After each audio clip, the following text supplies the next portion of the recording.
This one. This one's long, but mainly because there's just a large amount of surface area. I'm literally cleaning a substation.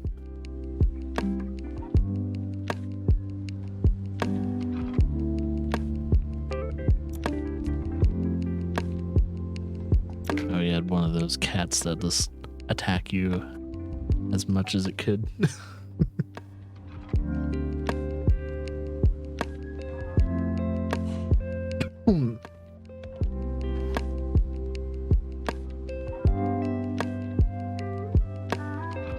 I had to mute the mic real quickly. Speaking of angry cat eyes.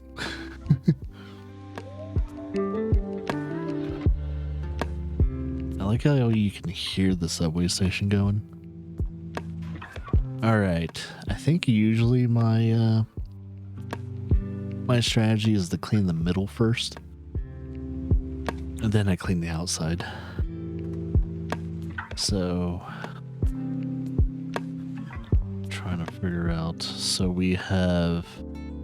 I'll probably start pretty much with the side areas. I'm gonna start with the walls first, and then I'll clean walls, pillar, floor, objects, and after I'm done with that, I'll rinse and repeat with the sides. And that's probably how I'll do it.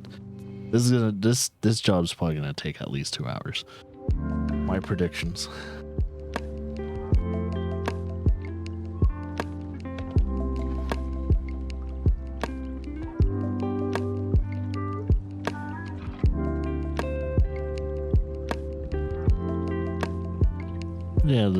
Yeah, your sweet moments with the cat.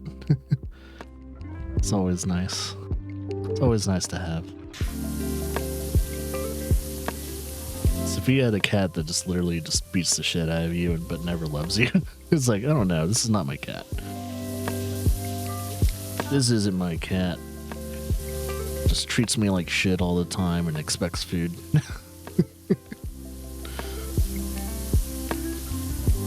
That's when I would have a problem.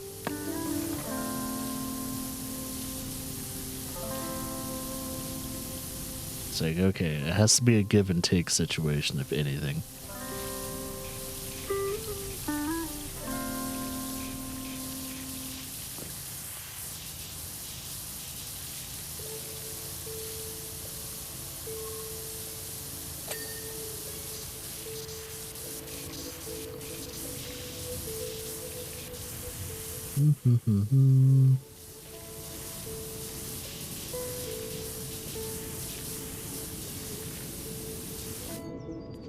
Hear the other subway stations rolling. It's very interesting. There we go. Alrighty then.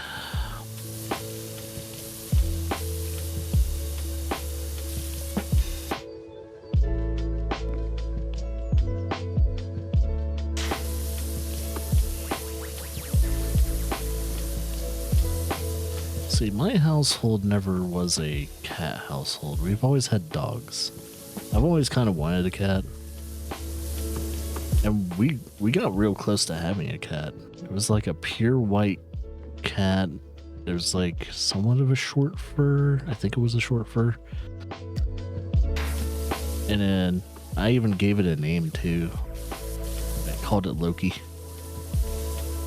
And yeah, sadly, that cat was given to another family before I could adopt it.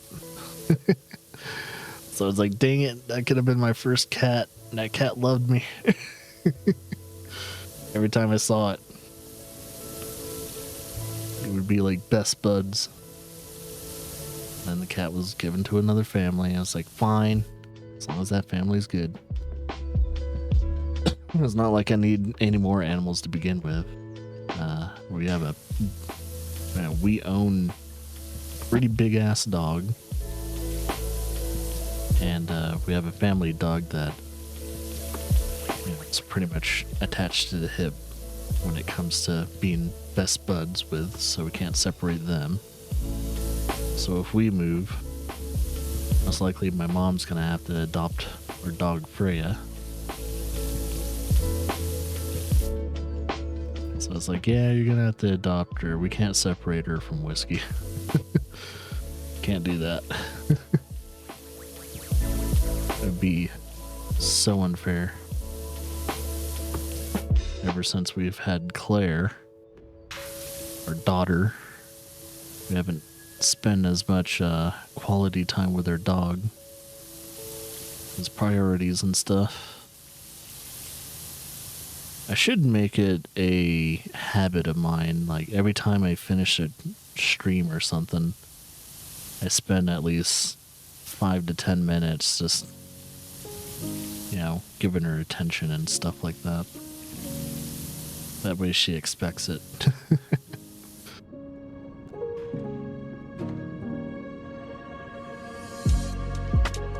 That's funny, it's like a lot of people that watch this channel are cat owners. It's very interesting.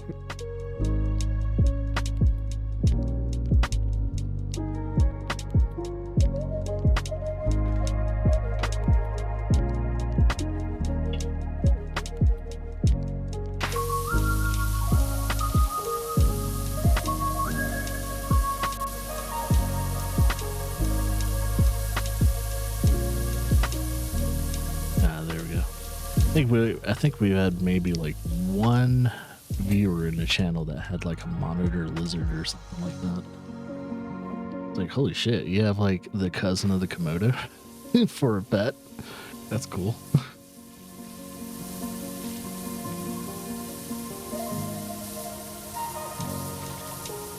Not a lot of reptile owners out there though. At least on Twitch. You think there would be. But surprisingly not.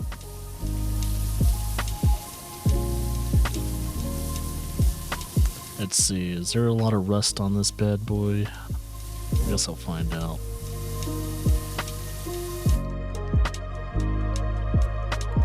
Posture check. I can't prove I'm straightening up with the little blob boy.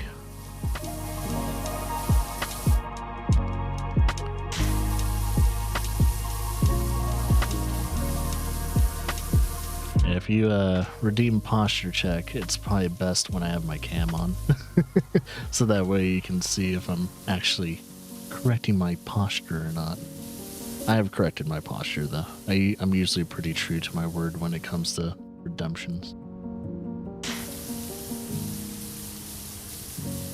I don't want people wasting their peaches unless they actually waste, like, you know, that 10,000 peaches and stuff like that.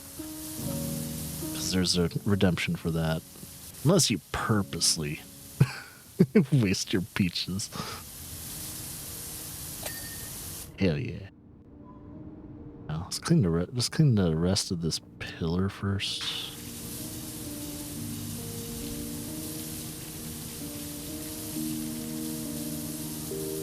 There we go.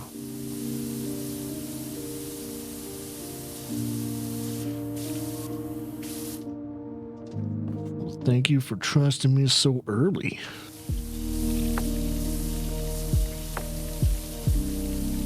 After being on Twitch for so long, it's kind of hard to trust people. If you think about it, if you ever watch like just random ass streamers, or just very popular streamers, it's like, well, there's a 50-50 chance that this streamer here is either messaging minors or or like laundering money.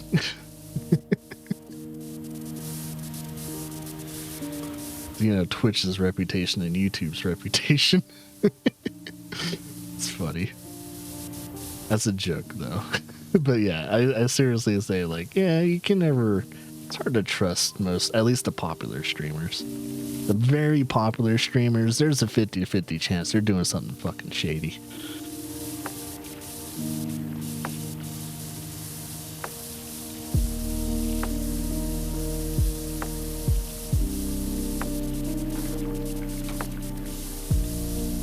Am I gonna have to clean this at angles? Yes, I am.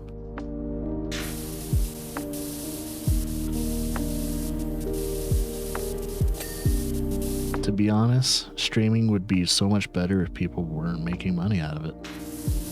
In my honest 100% true opinion, I think it was a mistake for people to make money off of streaming. It should have always stayed a hobby. It should have never became a money endeavor. Because when I first started streaming back in 2007, there was no way you were going to make money off of streaming. Ever. It wasn't a feasible thing. And now people make a career out of it, which is cool and everything. It's cool that you can make a career out of your hobby. But it also ruined the vibe of streaming as a whole. Sucks. But I won't start a rant about that. I could rant about that for days.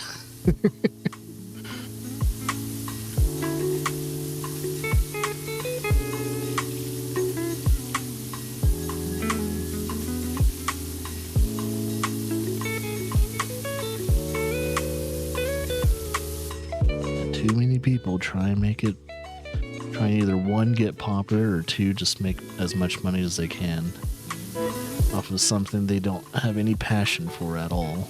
Because most of the people that stream on this platform have no passion for it. They're very singular-minded, and that has been proven time and time again over the past years of Twitch and YouTube.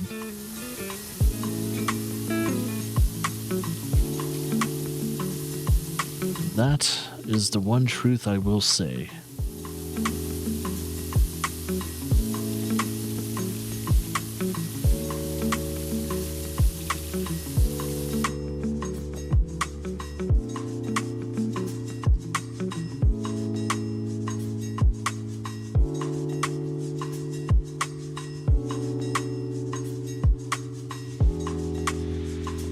And that's kind of why you have like a job and all that. So if you want to continue going, continue streaming as a hobby and all that, that's why a lot of people say don't quit your day job.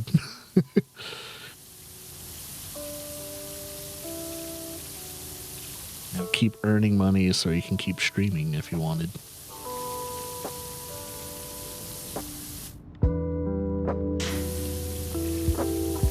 It's like, yeah, I've been earning money, at least when it comes to the Twitch side of things, but it's not it's not sustainable. And my goal is not to earn a living for Twitch. So if my goal was to earn money streaming, I wouldn't be playing games like PowerWash Simulator. I wouldn't be playing a lot of games I'm interested in or I liked.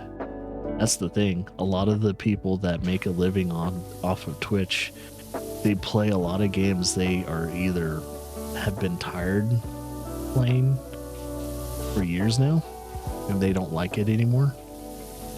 But since they make a shit ton of money, they just deal with it. Or yeah, just pretty much that. Or they just played games they never really were interested in the first place. Like, I guarantee you 99% of the people that play Fortnite on Twitch hate the fucking game. They hate it so much. They hate playing it. They regret pressing the start button every day.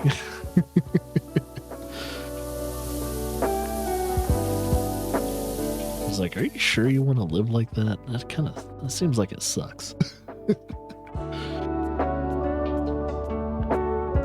Just saying. And people that are stuck on Twitch playing like one genre or, God forbid, one game for the rest of their Twitch career. You put yourself in that fucking corner. I have no sympathy for you. You should have known better.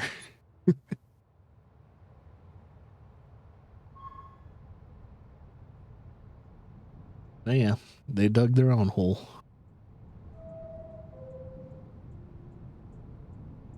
So yeah.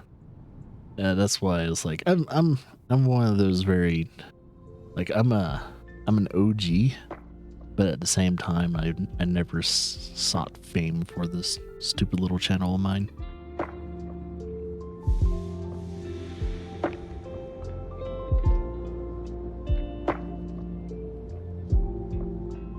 Yeah, there's a lot of them. There's a sad amount of them. But there's also some really good streamers. I mean, there's a lot of streamers I follow. I've been streaming ever since the early days of either Twitch or before JTV turned into Twitch. A good example is Dan's Gaming. Dan's Gaming is one of those guys that have always kind of stayed tried and true to what he's always done. And I respect Dan for doing that. He plays the games he wants to play. He doesn't do too many questionable things. He's a genuine personality. Yeah. He's just been a good dude overall. I respect streamers like that. I would say Carnage too.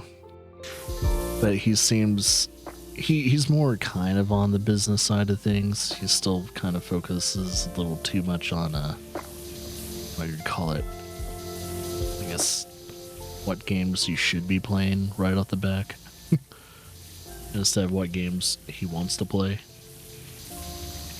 But he also has like a family and a farm to take care of. So yeah, that's what I would say. Like, yeah, Carnage has a lot of responsibilities compared to some the entitled streamers. So you got that too. You got two sides of the same coin for Co. He gets to play games that he wants to, which is, I think, the ideal situation for anyone that wants to stream as a career. It's like, yeah, you gotta figure out, like, you're planning to turn this into a career. You gotta find out what you want from it and how you're going to obtain it without losing your sanity years to come. And that all takes place in, well, what audience are you building? Are you building an audience that only watches, like, one game in the whole platform? Which I don't get. I never get, like, even me as a viewer on Twitch, it's like I can't watch one game for years and years and years. That would be boring as fuck. Like, even if I'm a giant fan, like, I'm a huge fan of The Witcher 3. But after I watch one playthrough, I'm pretty much done. I don't need to watch anyone else play it. Due to the fact I've probably beaten Witcher 3 like 4 to 5 times. Yeah, I don't want to watch other people play it after I watched someone else's playthrough.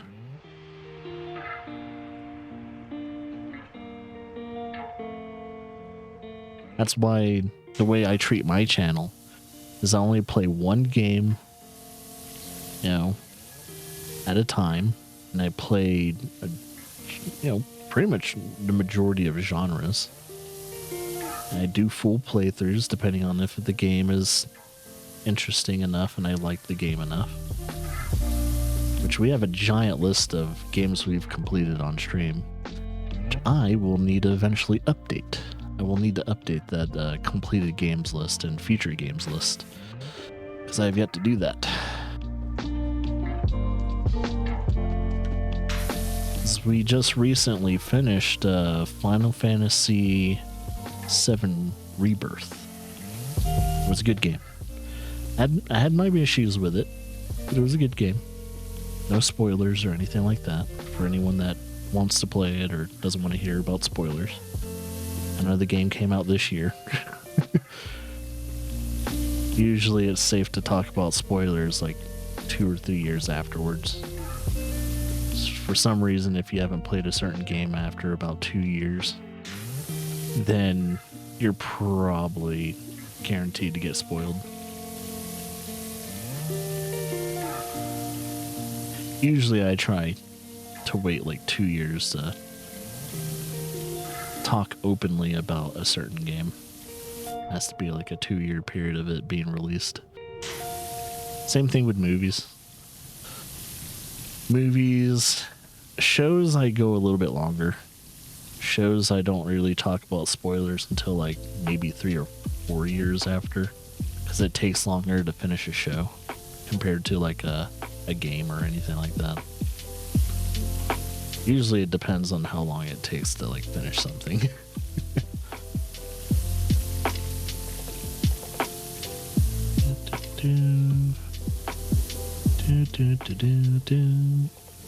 And finish this wall. The wall's clean.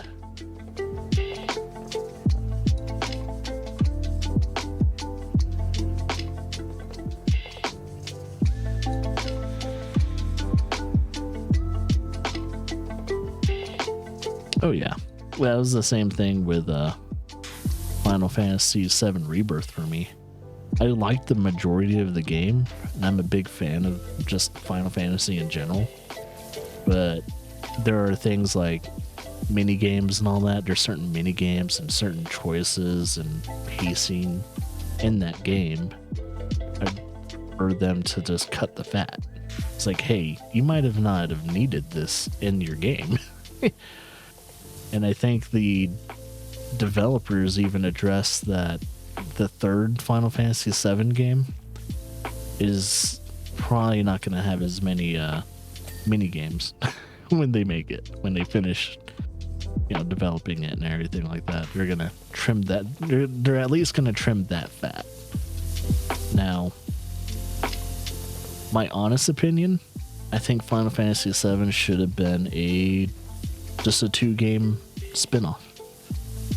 Just a 2-game thing. Remake and Rebirth. That's all it should have been. But due to the fact without spoiling, the way that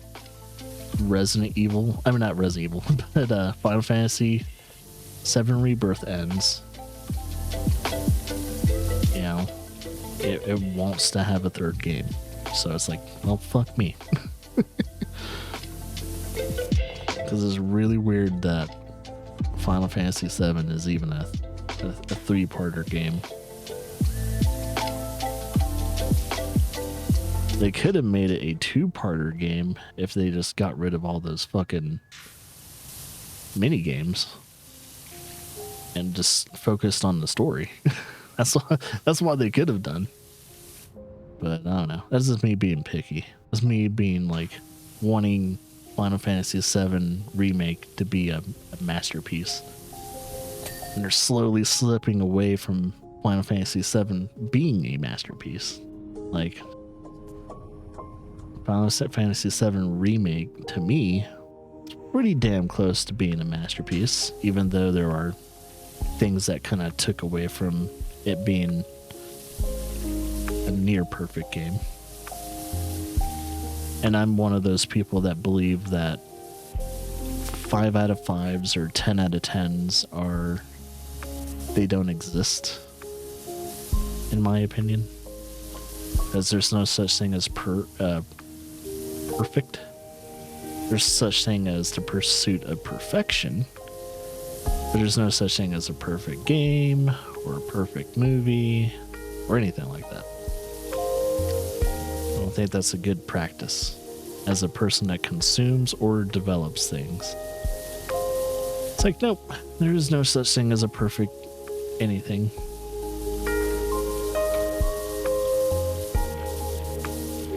It's all concept and mindset. That's all.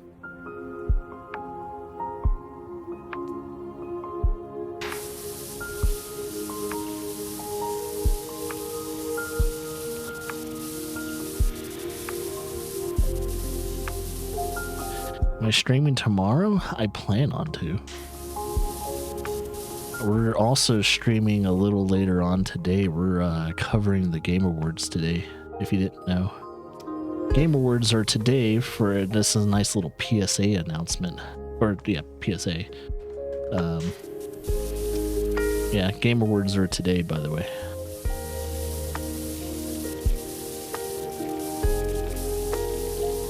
So, as is tradition, We have covered every Game Awards since its inception. So, if anyone wants to see us cover the Game Awards, we do it every year. And that's what we'll be doing. And just in case, since you're new to the channel, Walmart bag. What do you want me to call you? Walmart bag? Since you're new to the channel, anything you miss when it comes to streaming, like if you miss like a certain thing you wanted to catch or something like that, we do thoroughly archive the channel quite a bit. You can catch VODs and certain playthrough, you know, all kinds of playthroughs and just certain videos and all that, either through Twitch or YouTube. YouTube's probably the easiest way to navigate things that you might have missed. Yeah, I do a pretty damn decent job archiving the channel. So I always make it a policy for anyone new to the channel that's semi interested in catching future streams to know that information. It's not a lot of streamers tend to archive their stuff properly, and I tend to archive my stuff properly.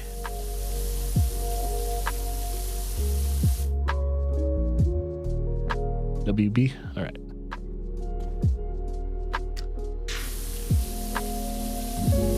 That works for me.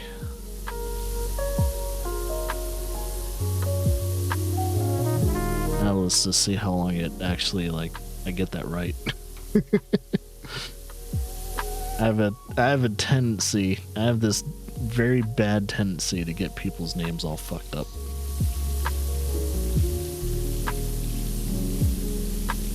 I'm very bad with names. I don't know why.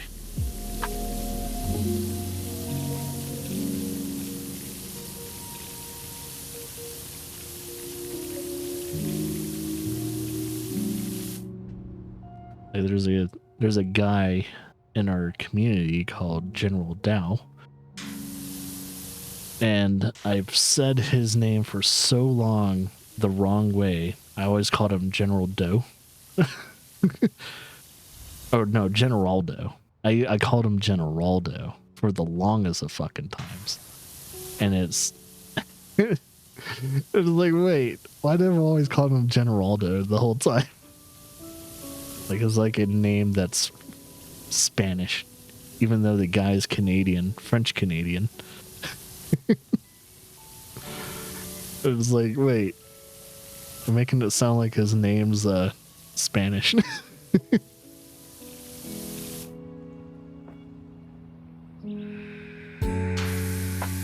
He probably hates me for it, but he's never said anything about it. He's never corrected me or anything, so it's like, I guess it doesn't bother him that much. It's been like 6 years since I've been fucking up his name, so I guess it's okay.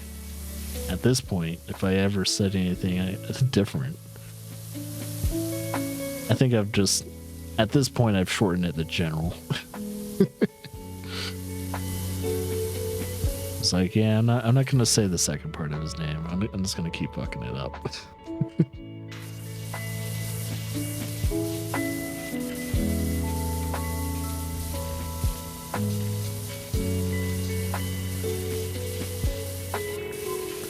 Love the guy though. It's just he hasn't been able to view the stream as much since I don't stream evenings or night streams that much ever since we've had our kid.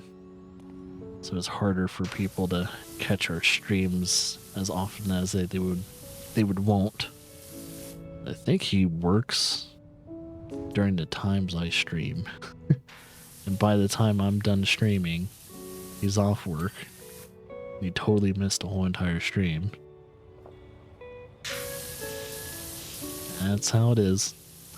But these hours won't be the same for too much longer.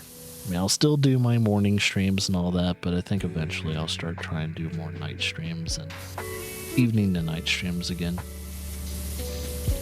So that way we have our old, buddy chat old hangout group. Dang. Is there anything else I need to clean on that wall? Nope, we're good. Sweet. Might hit the hay around 30 to 40 minutes. Cool. Yeah, this part of the stream's probably gonna end once I'm done with this giant fucking job. But even after I'm done streaming, I got some recording to do for like a little segment called Peak Plays, where I take a peek at at games I eventually want to possibly do playthroughs of, or just interested in checking out. Those videos can go between 20 minutes long to 2 hours long, depending on the game. And it's just checking out the game to see if it's worth playing further or not. If it's up my alley or anyone else's alley.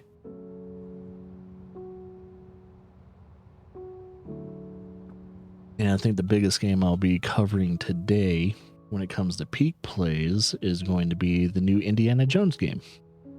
That's a game I'm excited about because it's also developed by one of my favorite developers, Machine Games, that did the recent Wolfenstein games. That's a spicy first-person shooter if anyone's ever played it. Like, other than Doom 2016, Wolfenstein 1 and 2 were probably my favorite like first-person shooters in the past like 10 to 15 years.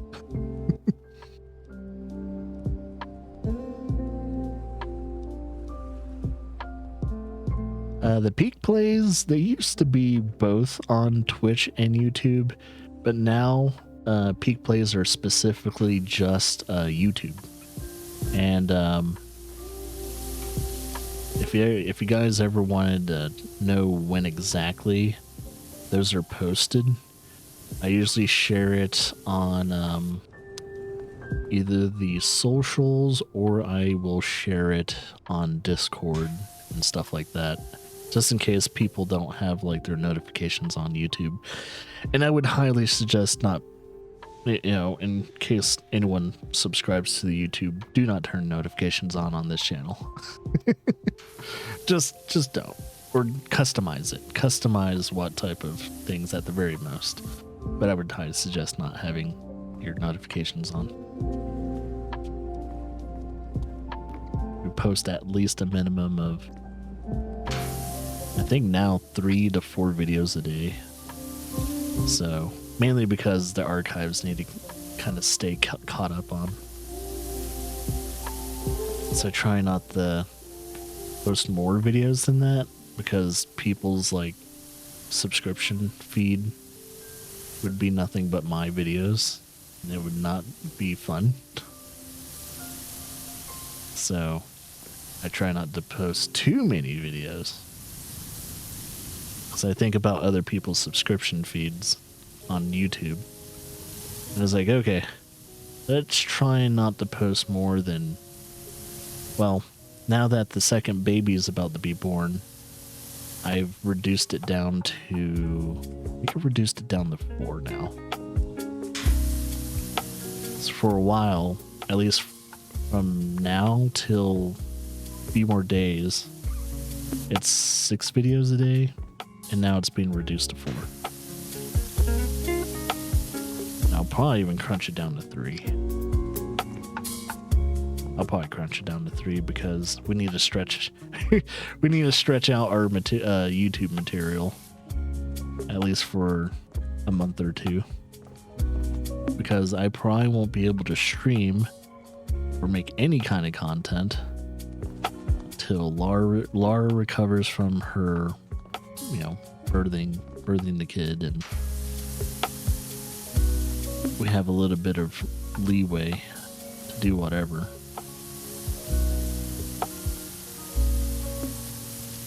So sadly, I won't probably be streaming for a while, whenever this kid comes. So the channel is going to be inactive. Now I'll be making an update video before the kid is born. Just warn people on Twitch and YouTube that channel is going to be inactive for quite a bit of time. Mainly because, well, we're having a kid. Can't do anything about that. If you have a problem with it, go fuck yourself. It's called life.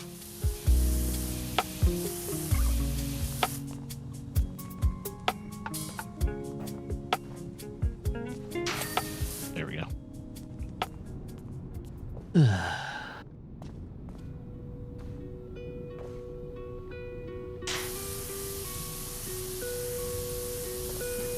And if anyone's wondering why the channel's called Two Crazy Gamers, it's not because of multiple personality disorder. It's because the other crazy gamer is my wife, Laura. She's the other crazy gamer. My wife. Yeah, there's actually a reason why it's called Two Crazy Gamers.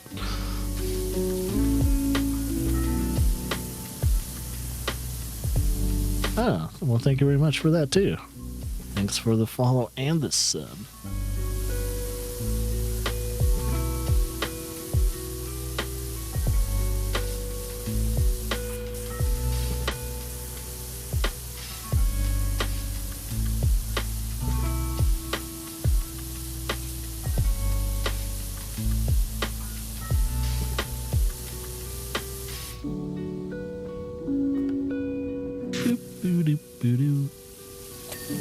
Hell yeah. Let's see, is this different? Yeah, okay, these are two different ceilings. I'm gonna focus on just this one then. So screw the other ceiling.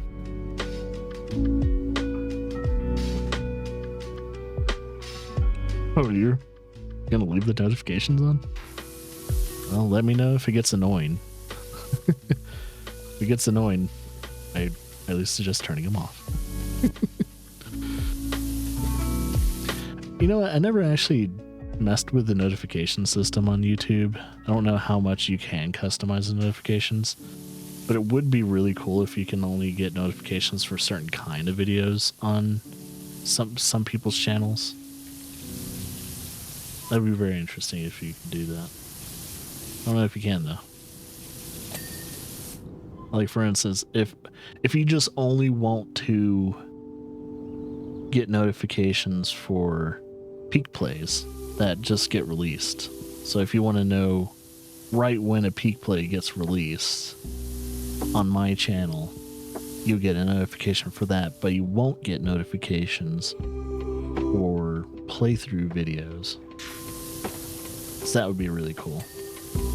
I wonder if you can put like, you only get notifications for certain playlists. That could be the workaround. Because we make a playlist for everything. And we have a dedicated playlist for peak plays and other, you know, all kinds of other stuff, IRL stuff. So it makes me wonder if you can actually do that. That'd be really cool. I might have to look into that. That'd be actually very interesting if you could actually do that.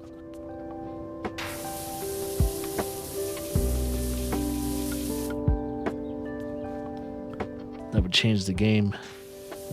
It would change the game so much.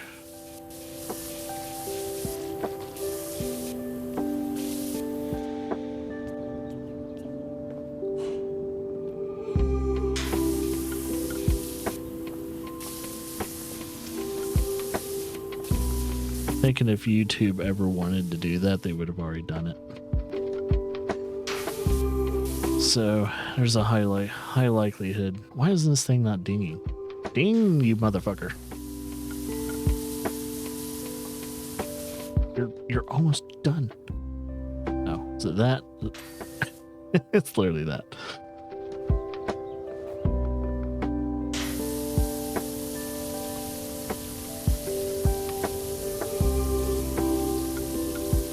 Yeah, you'll get to see my ugly mug from time to time when it's not the, you know, blob boy here.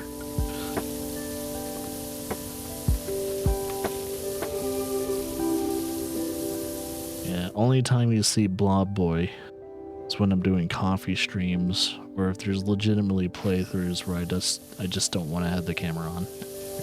That's the only reason why he exists. He exists for coffee streams, and he exists for when I'm just too lazy to have the camera on. It's like, no, not in the mood for a camera, so I'm gonna have Blob Boy take my place.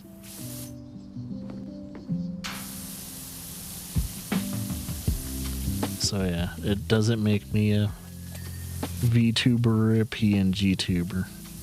To be honest, this little blob guy is a very, what do you call it? Looks, yeah, like he's made out of irony, mainly because at least not the community. I think I'm the only person that makes fun of VTubers, mainly because it's, in my opinion, it's sad. But I made the blob guy to indirectly make fun of VTubers. And yeah, people like him. I was like, oh, okay. You like the blob guy, huh?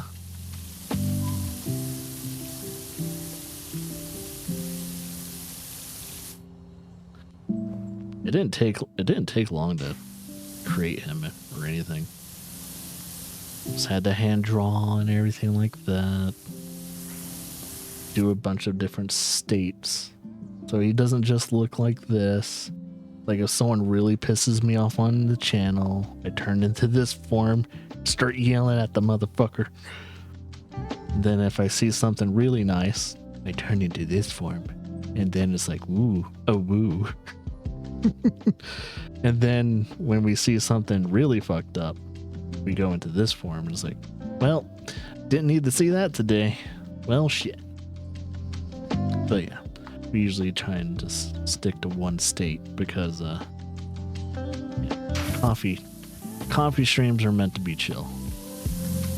We're not gonna drastically change our demeanor. I can see why, like, he kind of looks like a beanbag too. I mean, he's just a big old blob boy. He could be whatever he wants to be.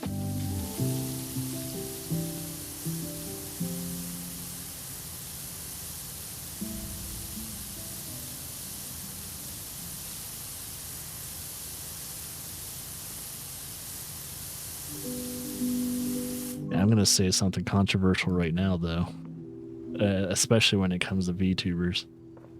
I don't really respect VTubers that much because it feels like they don't have the spine to show themselves on camera.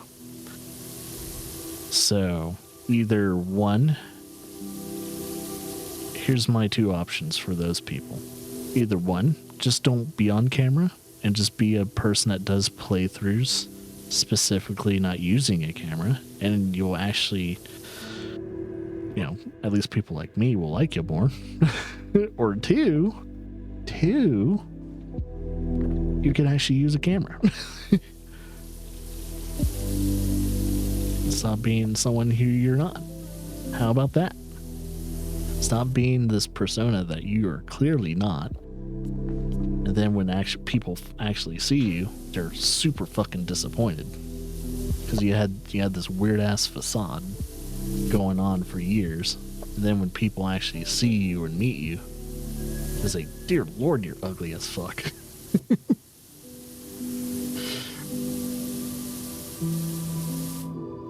And because they're not used to you. They're not used to seeing you as a person.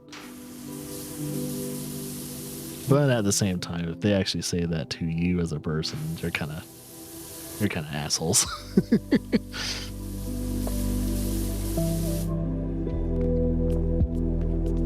That's why I always like to show my face. I've always tended to if I ever meet anyone in real life, they want to know who the fuck I am. It's like, yeah, I'm gonna show my face. I'm gonna show my real personality and all that too. So when they meet me in real life, they're not,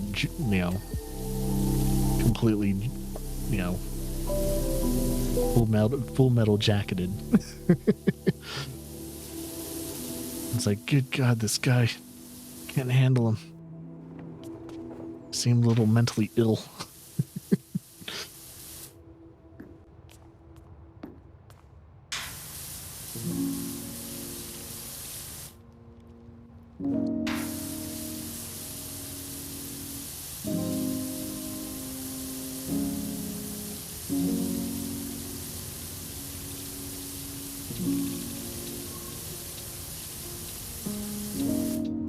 Man, it's just a minor thing I have for VTubers. I don't hate them. I just think what they're doing is it's not original.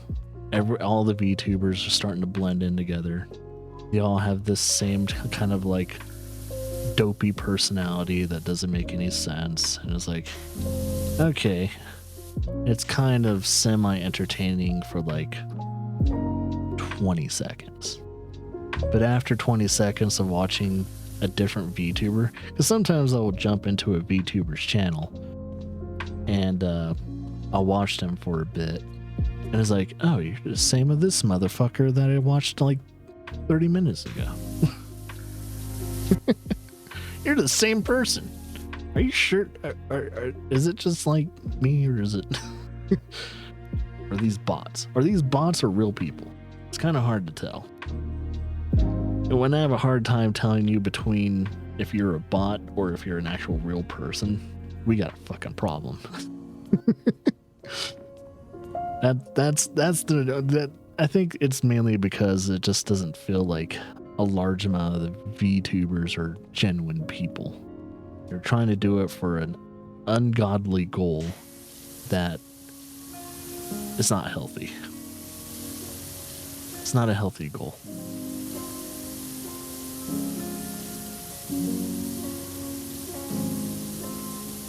Some of these VTubers, man, they spend so much money on their setup.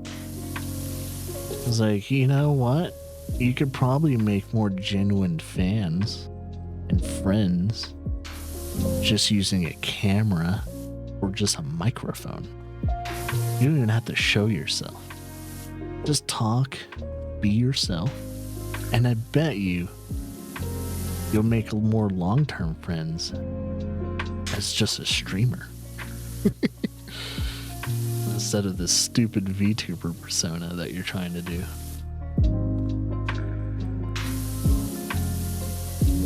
But yeah, that's my opinion.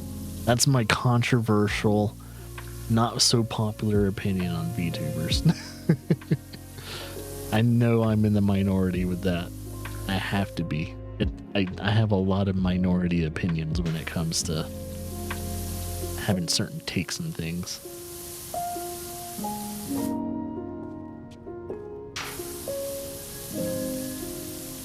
And you would think I would like appreciate VTubers and all that because I'm an artist. Quite the opposite. The more art I do in my lifetime, the more I absolutely fucking hate it. It's like, I hate it. It's so lazy. I don't like it. It's almost like a middle finger to animation too. Like everyone using the live 2D shit. It's like, that is such a lazy way to animate a character. Sorry. Even though what I'm doing right now is very bare minimum animation. It's like that, yeah, this is lazy too, but it's ironic laziness. Super ironic.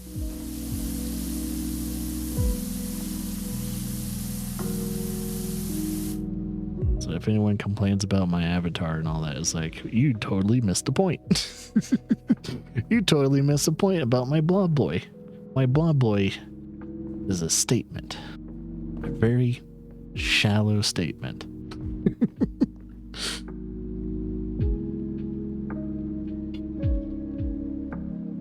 But yeah, I also do art and photography. I used to write, but I haven't written anything in years, so I can't really call myself a writer.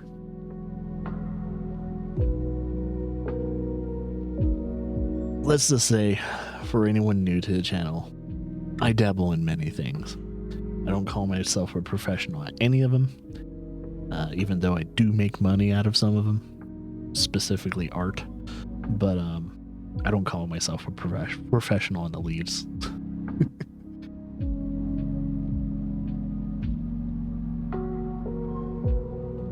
I dare not call myself a professional because I don't make a living off of it. But I think the definition of being a professional at anything is if you've made at least any kind of money off of it at some point in time. I think that's literally the definition in like the dictionary and stuff like that. Now, that can be arguable because a lot of people don't go by the dictionary anymore.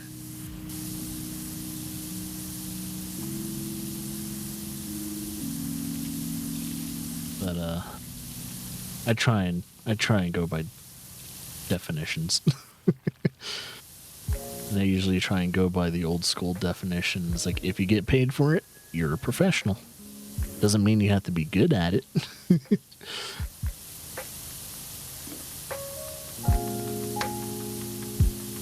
Am I good at photography? Am I good at art? Personally, I don't think so. I don't think I'm good at my art. I don't think I'm good at photography. Well, the only reason why I sell those services is because people requested it. It's like, okay, well, if you want my art, if you want my photography, my photos I take and all that stuff, then I will provide it. As long as something is wanted and needed, I will provide said source.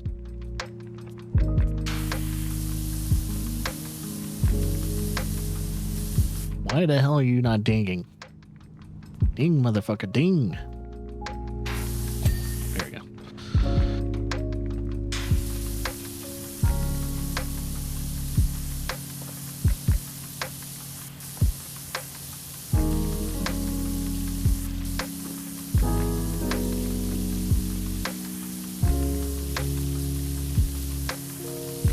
But yeah, that's my rant. I'm done with ranting. I don't know where sometimes depending on the topic I get into, I tend to veer off from like certain things. That's one thing that people will know me from over time. Zombie and Mega can attest to this. They've been following me for God knows how many years now. Been friends of the channel for so many years that I go into rant fuel. Just nonsense for years and years.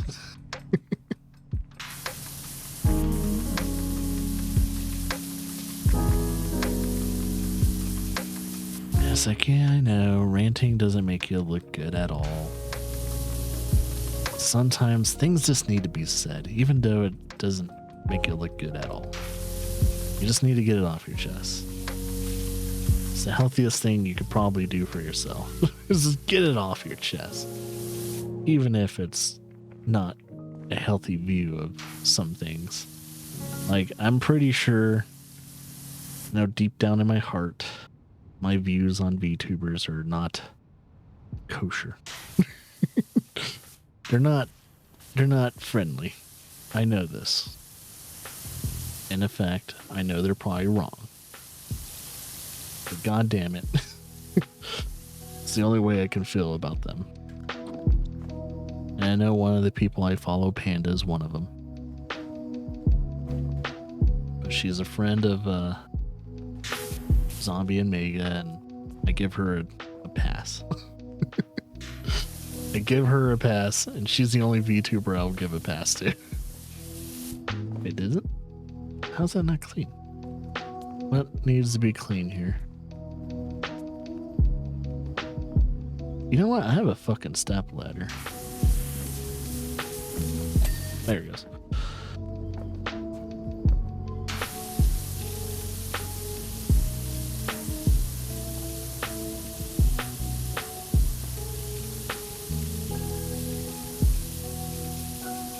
Oh, you know what? I've been kind of thinking to myself, the reason why I don't like VTubers is that I think they're just sad little knockoffs of Hatsune Miku. That's why I don't like them. And I'm a fan of Hatsune Miku. So anything that tries to disgrace the value of Hatsune Miku, I have a tendency to dislike. So maybe that's why. But there's irony in that too, because Hatsune Miku is not even a person. It's just an identity. It is a product, and I am all down for it.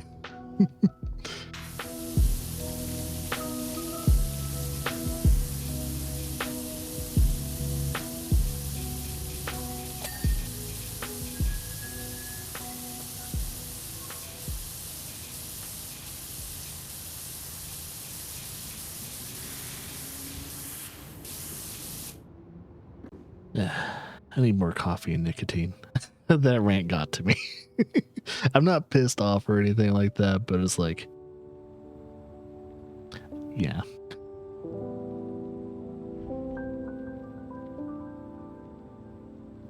I think just the state of Twitch has always just irritated me.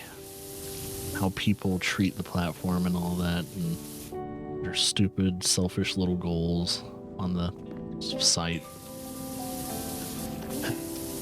Can't do anything about it. I'm only one person, and it's not like it's my site to begin with, so there's only so much complaining I can do before I look like a complete asshole. That I'm very aware of. I'm very aware that I look like an asshole. Or sound like one. Sound and look like an asshole.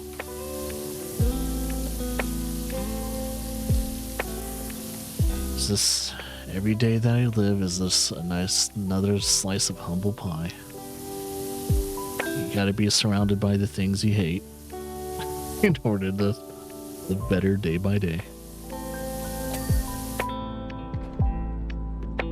Even though it's slightly not healthy for you.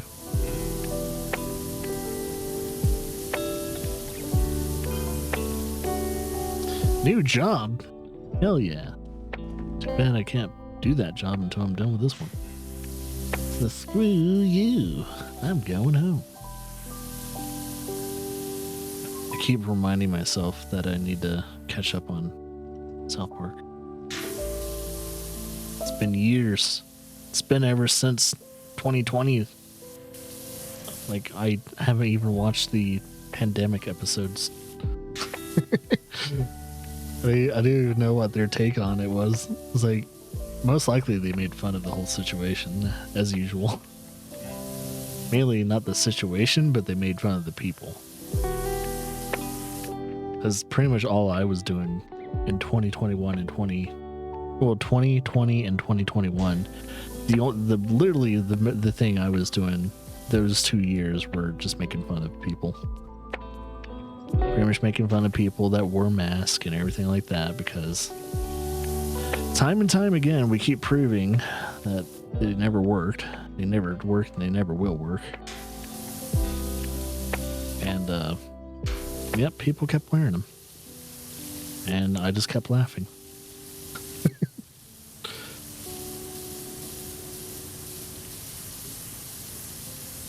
It's like, wow, you're all fucking idiots.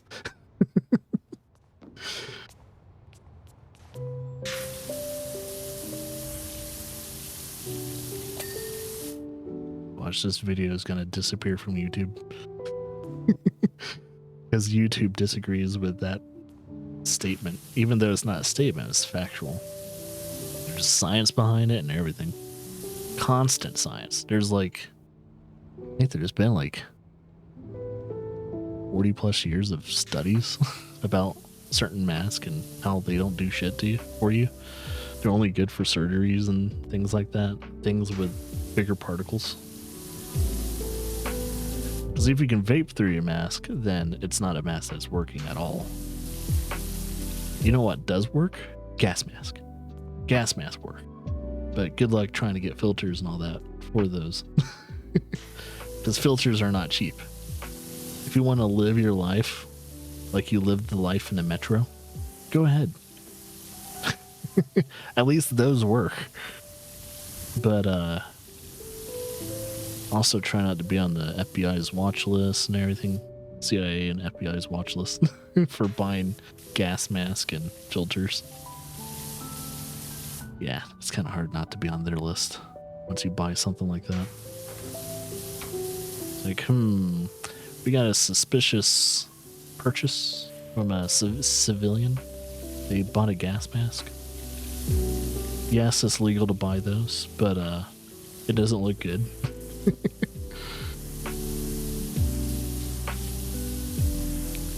Same thing anytime someone buys an AR-15, you're gonna be on a watch list.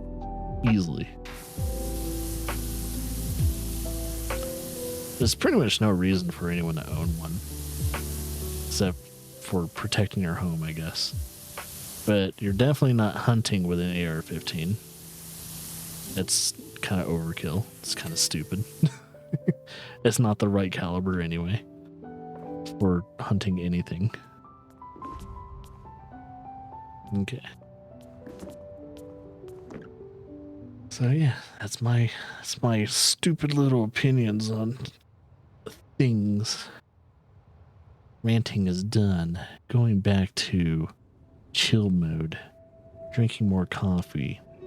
Smoking more nicotine.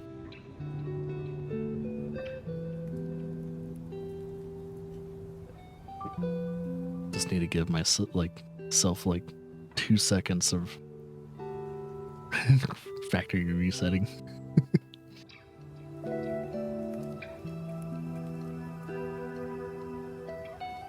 It's usually when I start talking about these topics by myself, it starts to get a little out of hand. It's like, oh yeah. If there's no one else like talking about these topics back and forth with me, I should probably stop talking about them. Because I get a little out of hand. I have no one like checking me. I gotta have someone that checks me.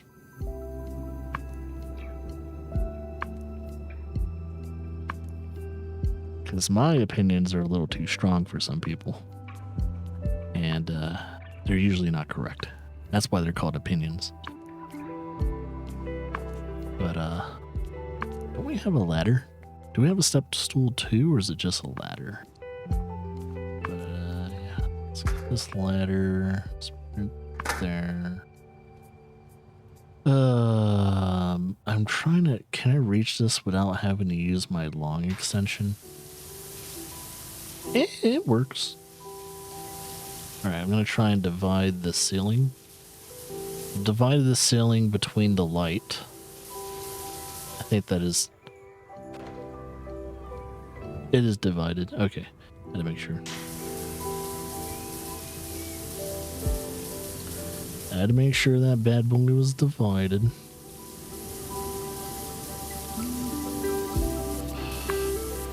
All right.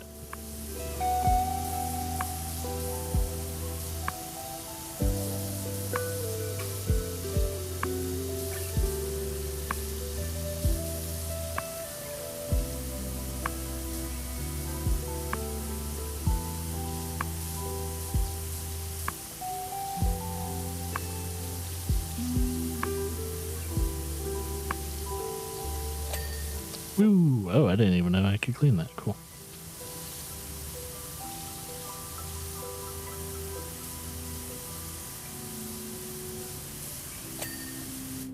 There we go. And I think this is separate from other stuff, so I have to clean this like this.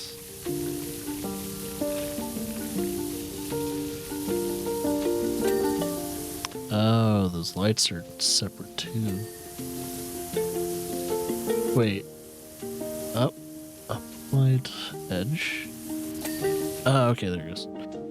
Alright, so the light, the edge, and the perpendicular wall to that, all separate pieces. That is good to know.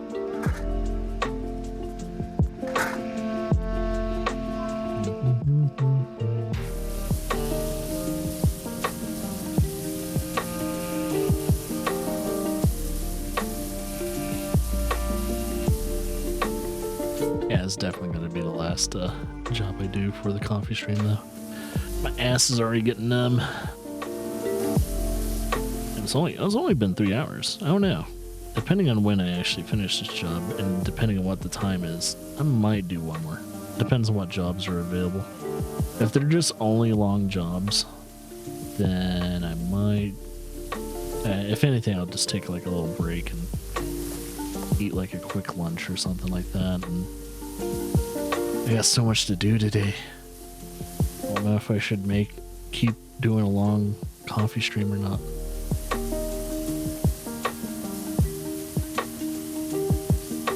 Because I was gonna do some of those peak plays yesterday, but I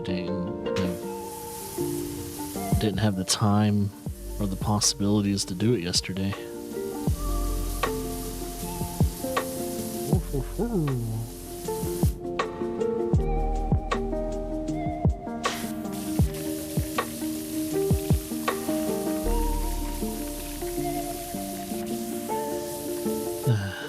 I will say one more thing about Twitch, though. It's not a rant or anything like that. It would be a lot more refreshing if there were more people that just shared their mind freely. Just share their thoughts a little bit more. God, that would be refreshing.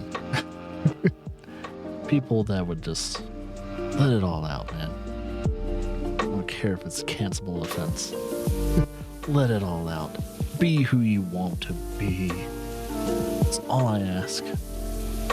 As just a viewer, not just a streamer, a viewer of Twitch. Let it all out. I want to hear your opinions, man. Even if I disagree with them entirely. At least I hear them. You're not hiding it behind PR speak and trying to appease everyone. That's not how people work. You can't appease everyone. If anything, the more people you offend, the more genuine of a person I think you are. It's like, well, at least he's not hiding anything. So I respect that. Even though you probably should probably figure out like why you're not being more friendly towards people. At least the guy's genuine. That's funny too. It's like the only reasons why Twitch and streaming as a as a service and as a platform the only reason why it's popular in the first place was because of the genuineness of the act of streaming. Sharing yourself for hours on end at a time. But people started practicing not sharing their opinions and all that anymore. It's crazy. It's like people actually got good at being fake for long periods of time. It's like, wow. I had no clue. It's wild if I think about it. It's like, wow, people can actually not be themselves for so many hours in a day. Talk to thousands of people too. And not slip up. That's pretty crazy.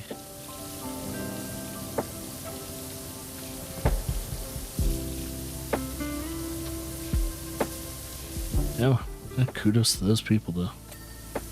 It takes a lot of effort and a lot of energy. A lot of your soul. It takes a lot of your soul. To not be yourself. Twitch is a very good example of fake it till you make it.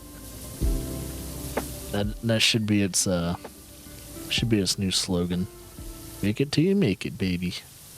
That's Twitch's true motto. That's our mission statement if we ever heard one. Company's mission statement, fake it till you make it.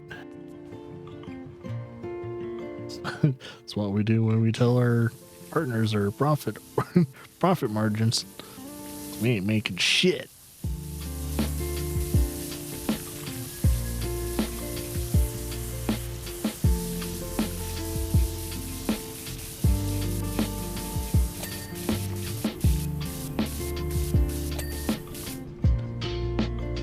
Alright. Do I need to do this side too? Yeah.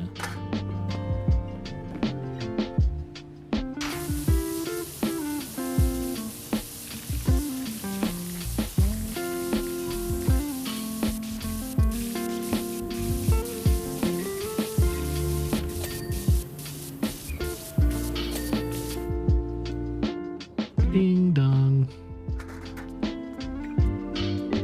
Actually, I could probably just keep that right there. And I'm gonna have to clean this at angles.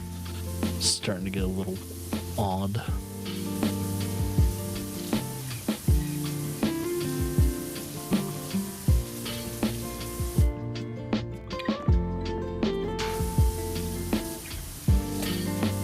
Yeah.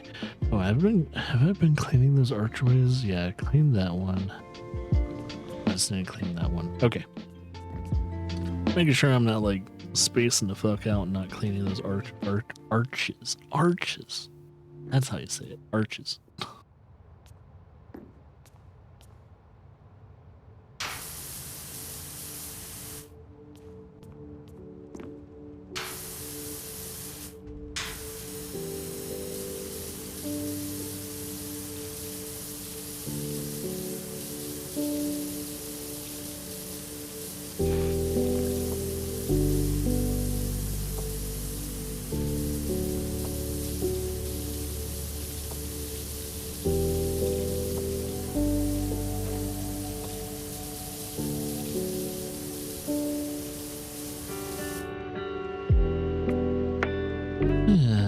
Okay. I mean, to be honest, I could just... Oh, wait. If I want some speed, I gotta... Let's do this. I could just do this.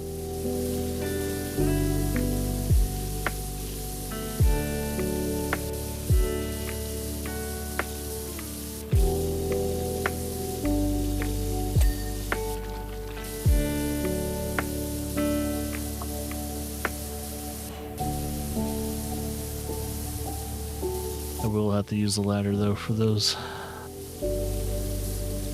because I'm pretty sure there's a vital angle I'm not getting clean those edges. That's the reason why the light and the edge didn't pop. I need to use the ladder to get that angle, so I can't get it from here. Ding.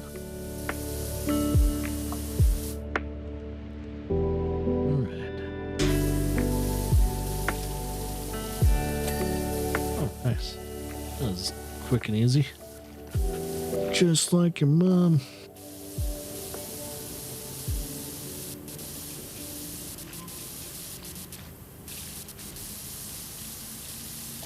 Oh, that popped. And that one. What the shit?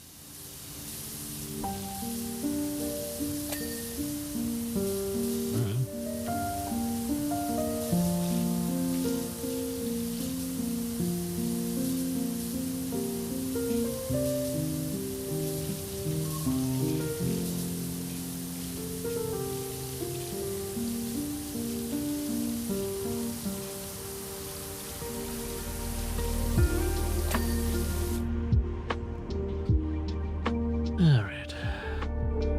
Got a ladder. There. There we go. That's all I needed. Alrighty then.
Well, now that I spaced out a little bit, definitely feel calmer.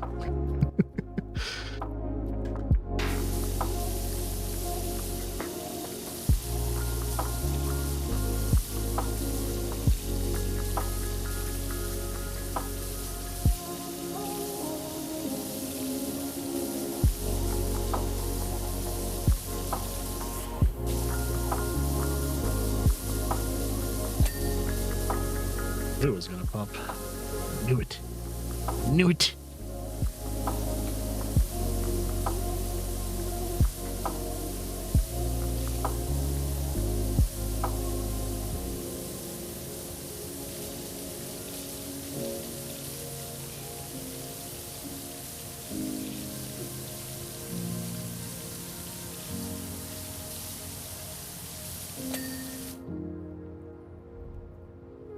Okay.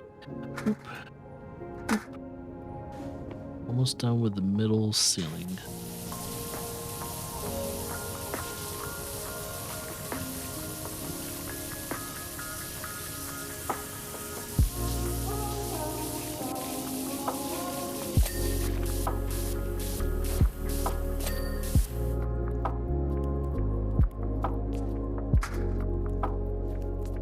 Boop.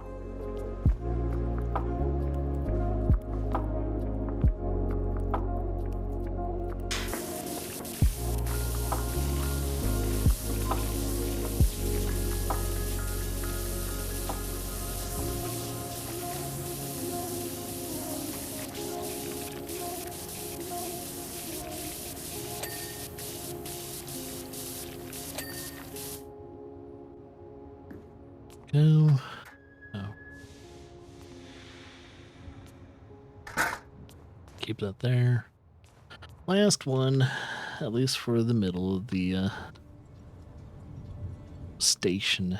Then I'll clean the pillars and then the floor. And then all is left is the tracks and the walls. And I'll be done.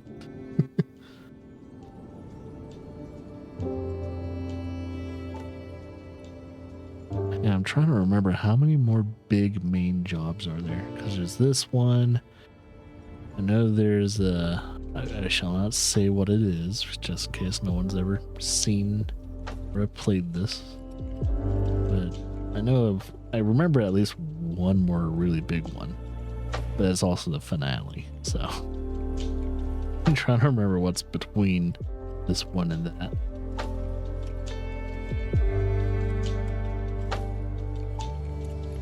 Because I know eventually they're going to give me at least a few more smaller ones. That is for sure a thing that they're going to eventually do.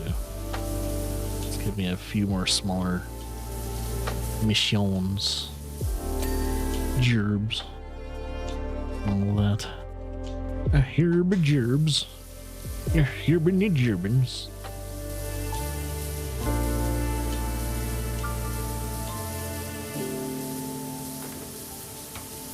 Ooh, apparently I am hungry. I didn't give myself any time to eat anything, and since I woke up earlier today, I guess I'm getting hungrier a lot faster. It's understandable. I haven't eaten anything, so I'm hungrier. Hungry. Oh. There must be a squirrel outside. I might have to take a break just to let them out and let them chase the squirrel.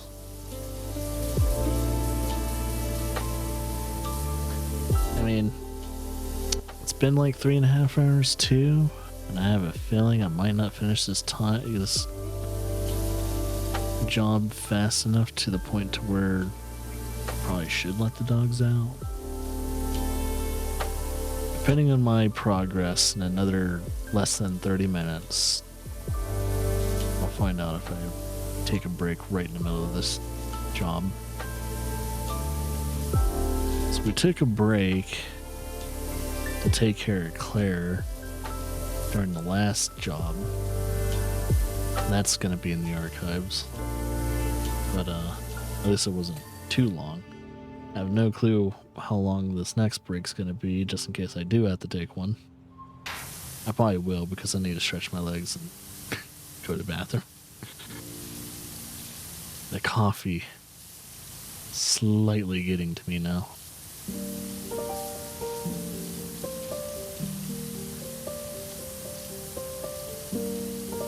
I think I do need to eventually get all my whatever is considered a toxic opinion in my life. I need to eventually just flush it down the toilet, because it's not going to be good to have, especially being a parent. I don't need my kids having those same opinions. I was like, yeah, I know they're not good opinions. So eventually getting rid of them, or just tucking it deep down inside my dark little heart, it's probably the best solution that I could do.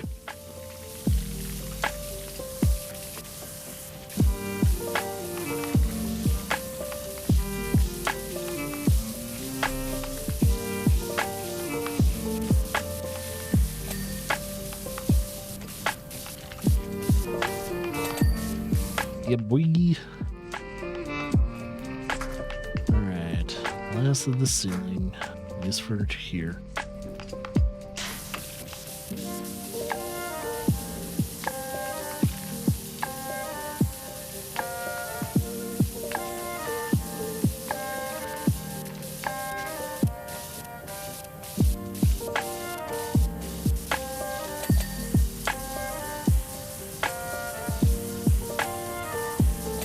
There he is.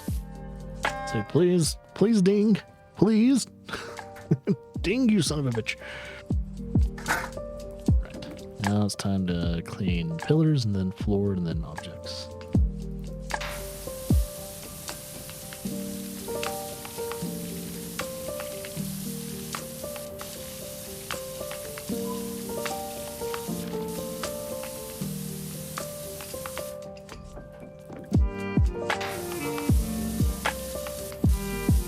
I think that vent is a separate object, if I'm correct. Yeah, air vent is separate. It's not hard to ding that though, which is good.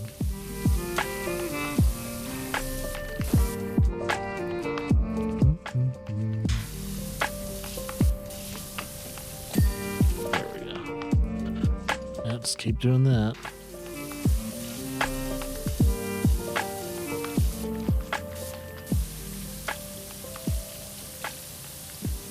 And done.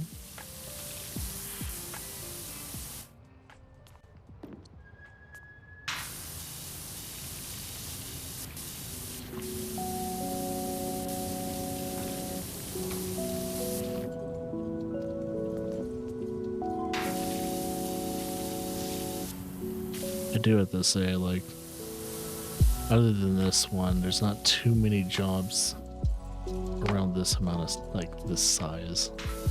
This when it comes to surface area and the amount you have to clean. Gets a little wacky. I'm pretty sure the DLCs are no different. If I have to literally clean the whole Croft manor for Lara Croft for Tomb Raider. Pretty sure, if my memory serves me correctly, her mansion's fucking huge. Lara Croft's manor, or mansion. Fucking insane. It's a manor. It's bigger than a mansion.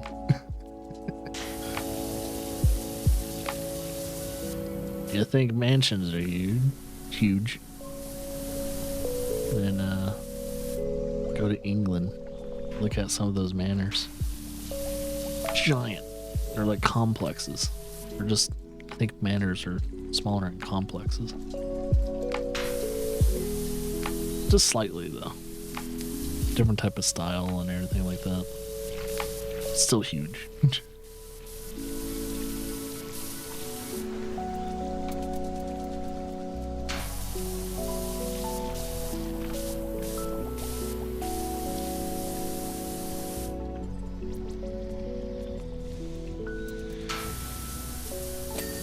Yay.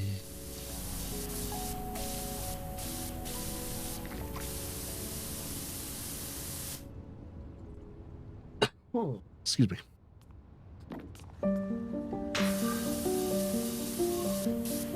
think the only reason why the dogs are hanging up here, or hanging out here, is because they probably want to go to the bathroom. I'm gonna try and finish these pillars, and I'll check the time, and I'll probably let them out.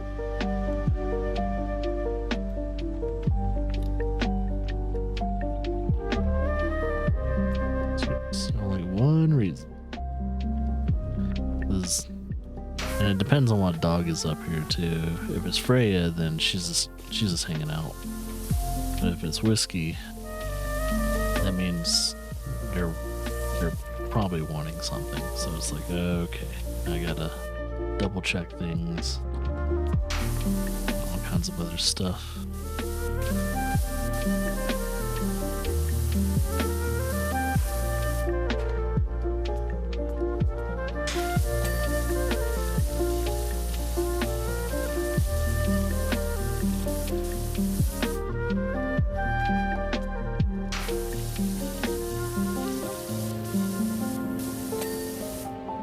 Hell yeah. I'm a rolling to my groove. Right.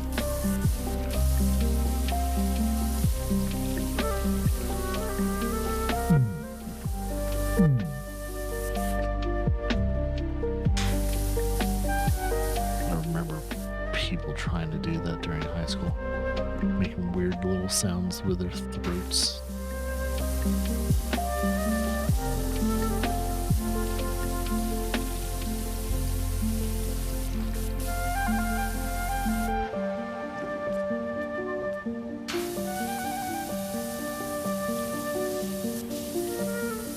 Now that I think about it retrospectively, I think people are trying to mimic baby alligators. You ever heard of baby alligator? Like those little weird semi-high pitched sounds. I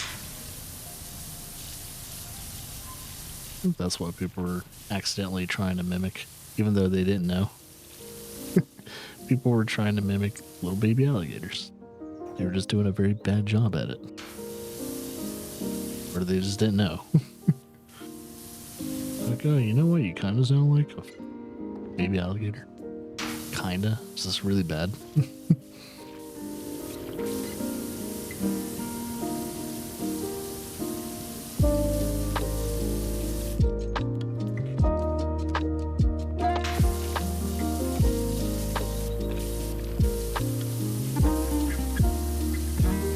Uh-oh. Why is this one not ding? Okay.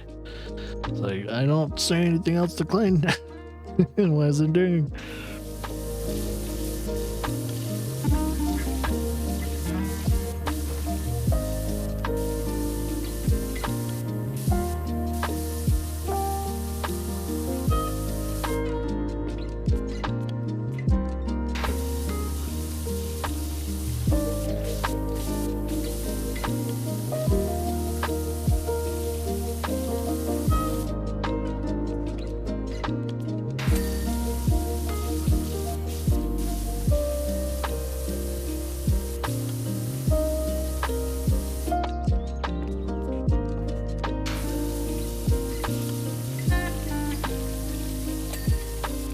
Alright, that's all the pillars cleaned.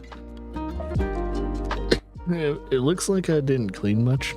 I've cleaned pillars, ceiling, these ceilings, those walls, these walls, gate. Cleaned 31% of the game. I mean, this mission so far. Alright, for those watching live and on the VODs, there will be a break screen popping up in about less than a minute. I mainly just stretch my legs, letting the dogs out, going to the bathroom, maybe getting a refill of coffee, and we shall continue in a few minutes. But it will be in the VODs, so all I have to do is skip forward about 5 to 10 minutes and you're good to go. All right, I will be right back.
Alright, I'm back.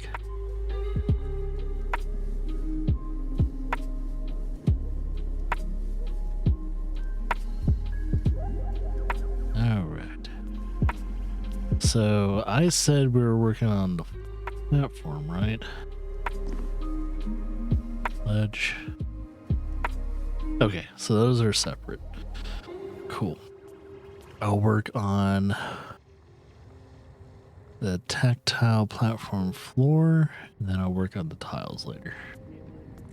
So we'll try and separate those. Try and give me some leeway. Separate the tactile, the Lego pieces, as I like to call them, because they legitimately look like Lego pieces. I know they're supposed to prevent people from slipping and everything like that, but come on, they're Lego pieces. Thank God they don't hurt when you step on them. But still, Lego pieces nonetheless.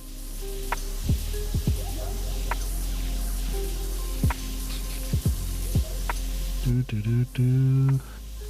Do do do. Do do do. Lego pieces.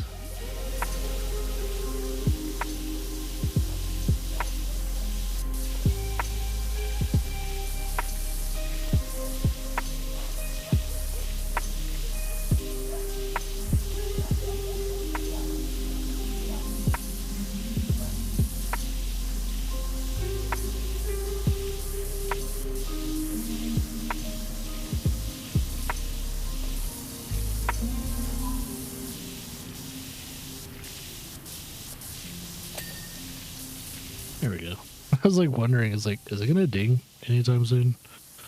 It's like, because it feels like I'm not doing a proper job at it. But no, we're good.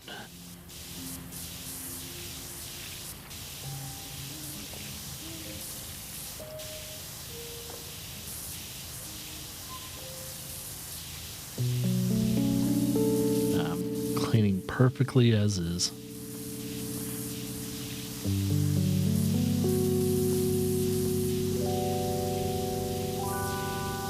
Funny thing is, if I wasn't playing PowerWash Simulator, you know what I'm kind of in the mood to play? That's the new Silent Hill 2 that came out this year. Silent Hill 2 remake. I'm in the mood to play that. That's what I'm in the mood for. If not that, I want to replay Kingdom Come Deliverance, since the newest one's going to be coming out February. And man, Kingdom Come Deliverance is such a good game. But yeah, until I can actually play those, I'm just gonna try and wrap up what's his face until I do. Because the longer I'm not going to be able to play those games, the more it's going to feel great to finally start playing them when I do get around to them. Because I kind of want to get that one trophy or achievement that there's literally an achievement in Kingdom Come Deliverance where you don't have sex in the game or get into a relationship pretty much. And it's actually pretty rare. A lot of people tend to always go for relationships in video games. And Kingdom Come Deliverance legitimately has a trophy to where you stay a virgin. So it's like, oh shit. And then so many people, including me, don't have it yet. So I thought that was kind of funny. It's like, oh, I'm gonna have to get it. I'm gonna have to be pure for my lord.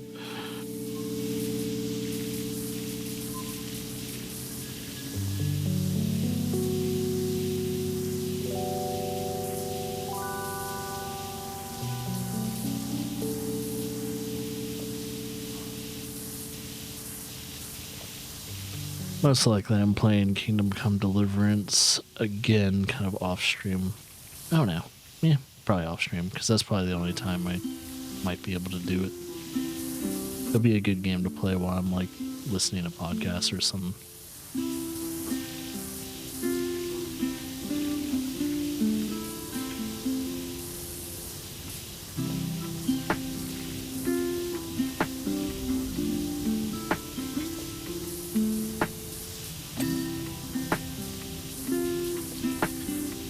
I could just do an updated playthrough of Kingdom Come Deliverance now that I have all the DLC though.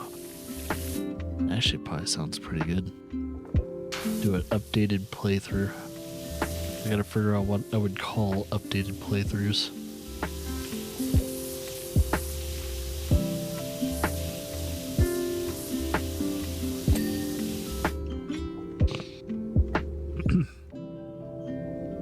Alright, now that the textiles are clean, I guess I'm cleaning these bad boys. Just need to clean this. I need to get enough space between me and what I'm cleaning though. That way we can have some efficiency in cleaning. There we go. So now we got the slick gas. Tile floor, which shouldn't be too hard to clean, mainly because it's tile. Tiles, there is reason why they use tile to begin with on certain floors. Let's see, are these different? Okay, yeah, these are separated. Cool, that makes it easier to clean, easier to focus on mentally. Maybe not physically, but mentally. It's a lot easier to focus on just the cleaning process in general.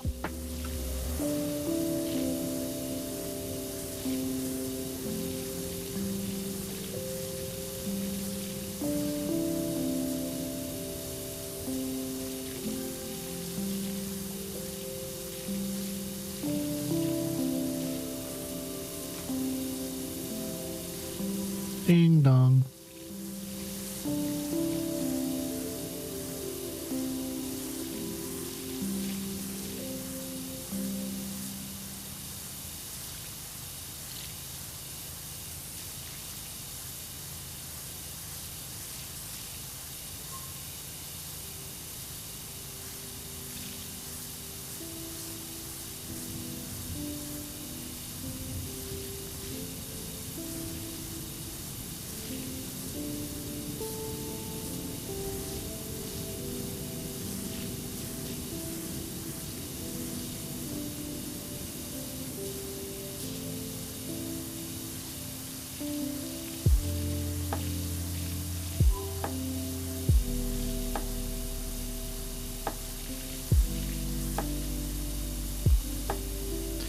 Man,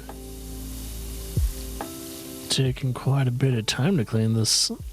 It's probably because it's just one giant piece of tile floor.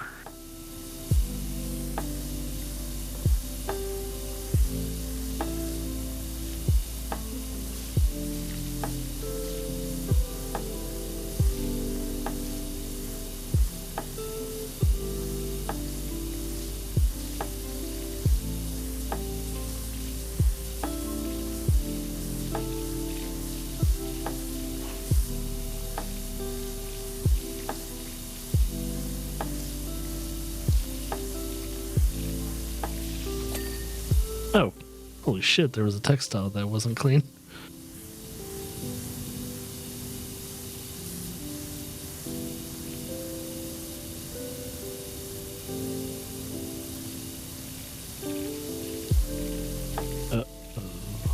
Uh-oh.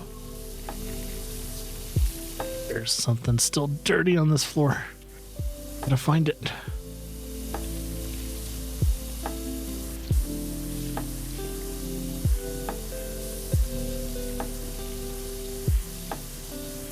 There it goes. Okay, so that is particularly harder to clean, because I think you have to clean a mass majority of that floor before it really dings. So that's a lot tougher than it looks. So that means I gotta be very thorough in the cleaning process, or else I'm gonna have a hard time finding the dirty spot. All right. I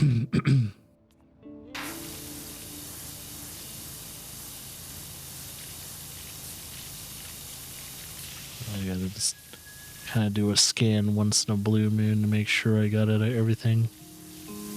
Gotta make sure I got everything.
Man, if this was any other game, they would have you fighting bums, watching out for trains while you're trying to clean the train track. If it was any other game, you would have a health bar, you would have a stamina bar. This game would have been annoying if it was made by someone else, to be honest. It would be interesting, but it would have been very annoying. It's like, oh, well, I kind of think about it. It's like, yeah, they could have done a lot of weird things with this game. That's why game development is so fascinating. You literally are making choices in the middle of, like, from the concept of the game all the way to the finalization of the game. Every little choice the developer makes can drastically change how people will feel about the game by the time they're starting the game to the time they're ending the game. It's crazy. And it's such a long process, game development. It's not a short process like making a movie or, I don't know, writing music, because writing music can actually be a very short process, depending on what you're writing. But man, game development's insane. That's why I always respect it. I think for the longest time too, I've been kind of thinking about getting rid of my whole... I've been stuck doing game, giving game reviews like numbers and all that, and to be honest, I'm probably gonna get rid of that. Because giving games like a scoring system doesn't seem right. Doesn't seem good. It's not respectful towards the developers and people that may or may not like the game. If anything, at the very most a person could ever say is if you would recommend playing the game or not. That's all you need to know.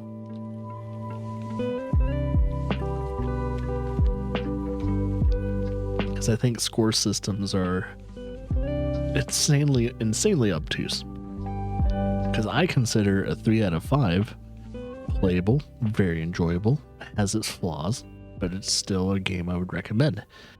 Some people, if some people gave a game a 3 out of 5, they would not recommend the game. It's a bad game. It's playable, but they don't like it. So it's weird. Some people, that's why I don't, in a way, that's why I don't kind of like the scoring systems. So I might actually be, I might kind of be getting rid of those indefinitely. I was like, you know what? To improve how I feel about games and the overall run of things, I might be getting rid of the scoring system that I've been doing ever since probably back in 2005. So I picked up the whole. Actually, I kind of been scoring games, giving games like scores and all that ever since maybe 2002. I was like 11 years old.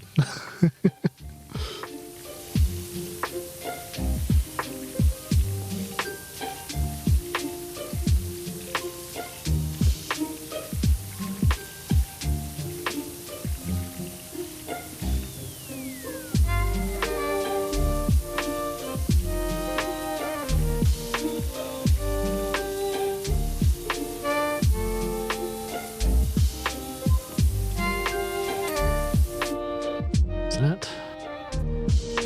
And now to clean this one.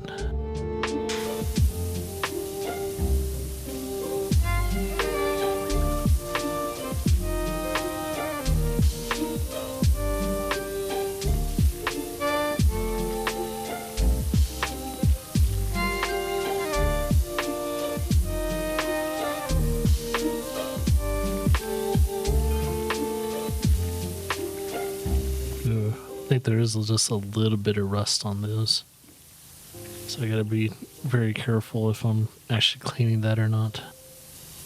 It's just a tad bit of rust though. It's not like something I need to use like the precision nozzle on.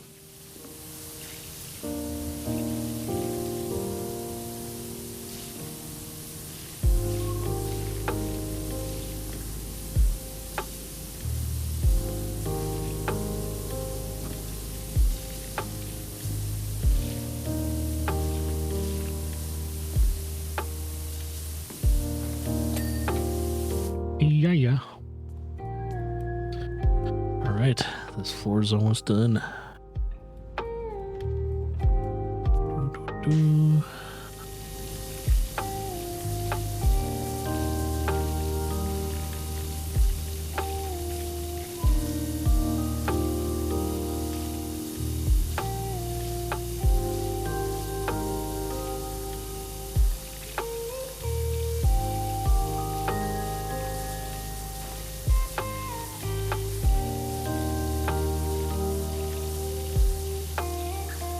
Ding dong. Ooh, it's finished in segments. These like legitimate like brick segments.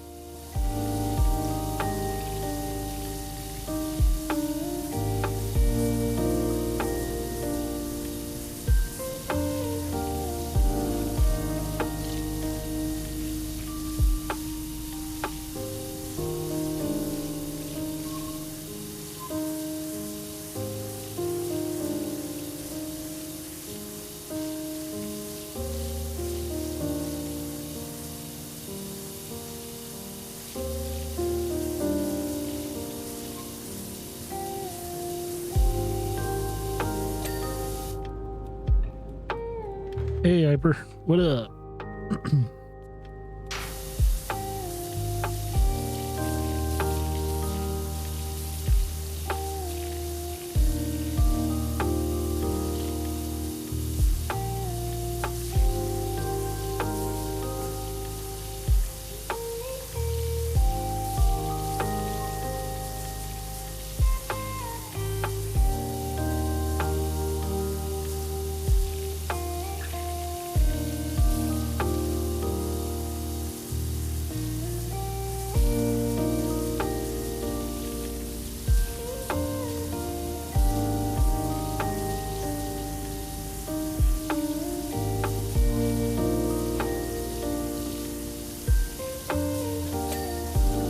Ding. Ding, ding, ding. El Clino.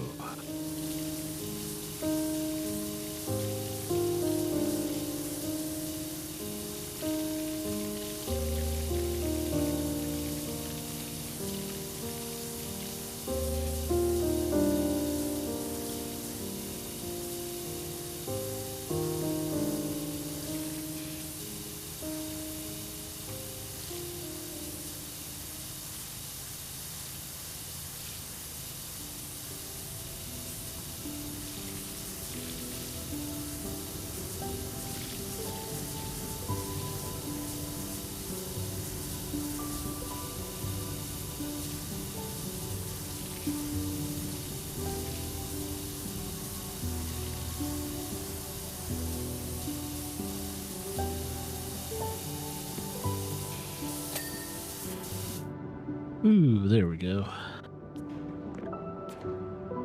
So I think I found a new scam on Twitch.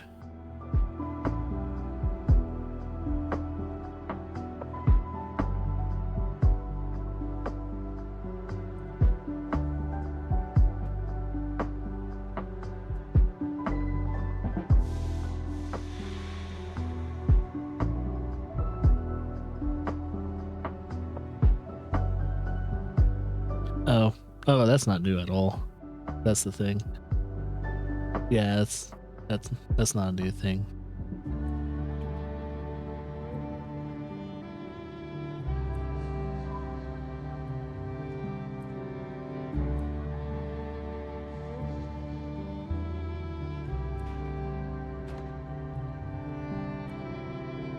Yeah, that's actually a pretty common thing. People were trying to do that kind of stuff back in JTV days before Twitch ever existed. But yeah, it's not super common to come across a channel like that. But when you do, you can absolutely tell that something's kind of off. Yeah, that's kind of been a thing here and there. You know, whenever people have the opportunity to scam people or to diverge traffic from one site to another, they'll try their damnedest to do so. Even if it's not a scam, they'll try some form or factor.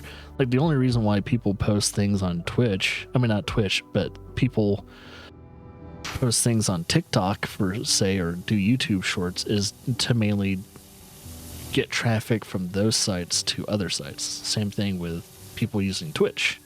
People will do like a 24/7 fake stream in a way to get people to go to like OnlyFans or something like that. So it's a thing. So yeah, you ran into that and I was like, yep, that's just to let you know. It's Twitch doesn't do anything about those. As long as they're not breaking terms of service or some weird way. She wasn't playing a game. Her whole title was like, oh, her whole entire title was like emotes and shit.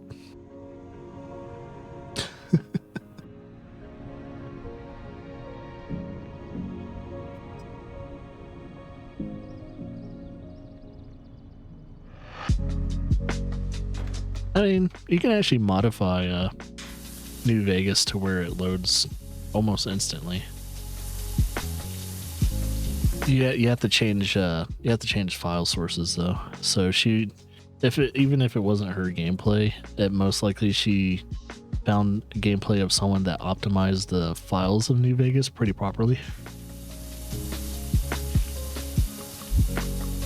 Yeah, because you would have to go into the file source and change a couple things for the loading process to be pretty good. Oh yeah, and I think Twitch's policy, like, it depends on what the link goes to. If it goes to a strictly like a porn site, then it's against terms of service. But if it goes to OnlyFans, I don't think that breaks terms of service. Because it's kind of like, you know, Twitch kind of views OnlyFans like Patreon in a way. Oh, like Pornhub. Yeah. Okay, yeah, that's against terms of service then. So you can actually report against that stuff, and as long as someone's doing their job on Twitch, which, let's be honest, 90% of the time they're not doing their job, it'll get taken down. Here's the thing though. Most of those channels are just shell channels anyway. You know, they're channels to eventually get deleted by Twitch, and they probably have like 30 other channels just like that.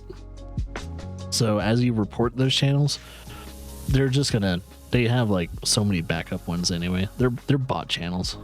They're just trying to get you to click on try and get views on Pornhub. Probably. That's what they care about. They're trying to get a specific video to where they can make us enough money to where they don't have to worry about it. It's pretty much view botting in a very weird fucking way for a website that strangely gets millions of views no matter what video you get. If I played Honey Pop on Pornhub, because if anyone knows what Honey Pop is, it would probably get a good amount of views. I've always been thinking about uploading to Pornhub when it came to like adult video games, mainly like games like Honey Pop.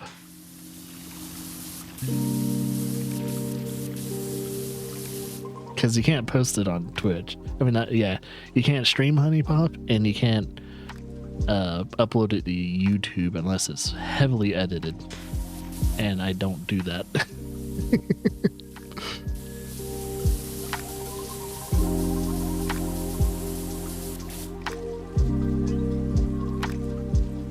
To use your body for views, but you aren't using the hot tub. I mean, come on. People, have you seen the girls that paint their chest green to have the gameplay on their, like, you know, their breast area? Have you seen those girls? I wonder if they're still doing that. This is funny when I heard about that. I think either Mega or Zombie told me about that and shared the link to their, like, one of their, like, channels. Is like, holy shit. Wait, they just painted their boobs green and now they have their gameplay on their chest? That's hilarious.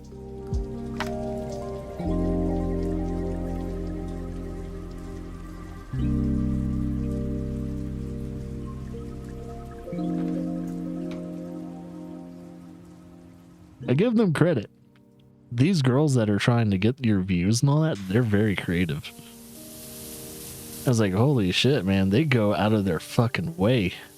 They go out of their fucking way to get your view, man. Get that money from you. I say if there's anyone that hustles really well in this life, it's women. Women are hustling so much. Especially the girls on Twitch.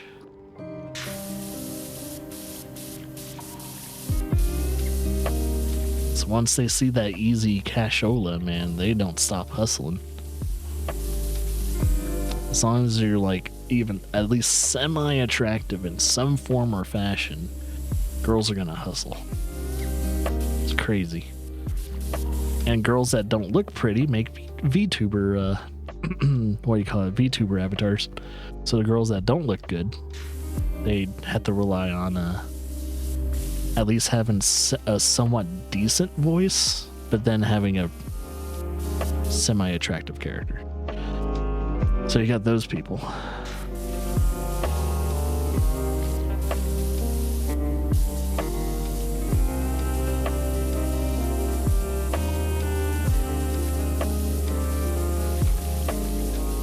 And I'm pretty sure you, Hyper, have probably come across maybe at least a VTuber or two in your day and notice that, you know, just kind of listening to their voice, that person's probably butt fucking ugly. And they're just trying to hide it from people. At least you guys know what I look like, and I don't hide the fact that I'm not the most attractive person in the world. I know that. Lara settled for a number 4 man. I'm not a 6 and up kind of score guy. I'm not your California 8 kind of dude. I'm not the sexiest man on earth. But I have been in shape many of times in my life, and I know I can at least create an 8-pack. So even though my face isn't sexy, I can make my body at least compensate for how ugly I look.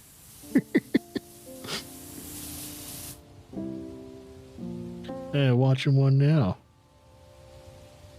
That's the thing, though. As I told you before, the Blob Boy. It is a character that is created in spite of VTubers.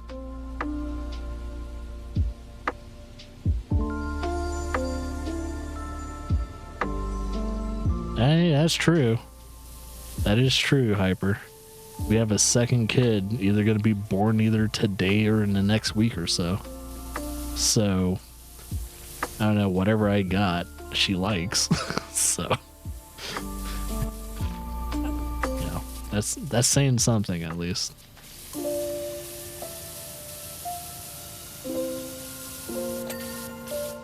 It's weird though. I mean, I do have an ass on me. That's something I won't lie about. I know that's like an uncomfortable thing to say, but I do have a fantastic piece of ass. I do got the booty. Just none of you guys will ever see it. That's only for Lara, and Lara only. She's the only one that gets to see my ass. And ain't no hanky left. That flat, receding ass line. That's funny too. It's like in the show of like, you know, King of the Hill, he's known for having this really just not healthy, you know, ass. It's like he actually has health problems because of it. And I was like, dude, Hank, you might want to find out why you can't have some type of mass on your butt. Because you have a problem, dude.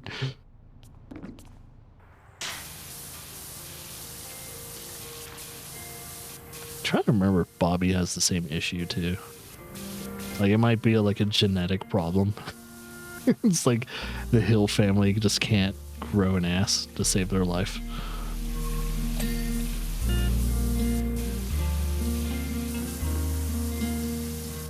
There's a theory too. If you watch the episode before the ass episode, he has a normal ass. Oh, really? Is it just like a one-off?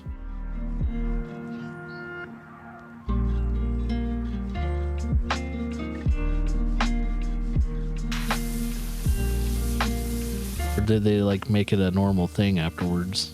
Like they kind of changed his character design a little.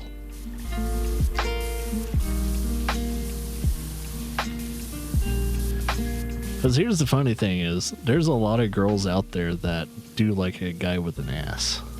And if you're a guy that doesn't have like at least a somewhat decent badonkadonk, you're flying in the negatives there, buddy. Better start doing those squats. And those Bulgarian lifts. Those help too.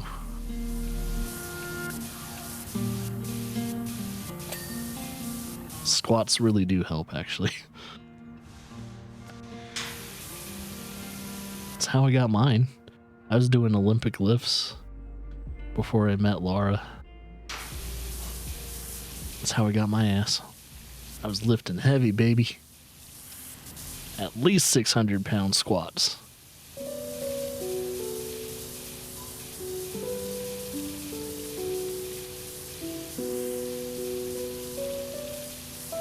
I'll be lucky if I can even do 400. I'll be lucky if I can even do 400-pound squats. I haven't done squats in forever. Or Olympic lifts. I'm pretty sure I'm too old to do Olympic lifts now. Yeah, it's probably a thing. I probably can't do that anymore. If I try and do a clean snatch today, I would probably... That barbell is going to go right on my fucking head and break my neck.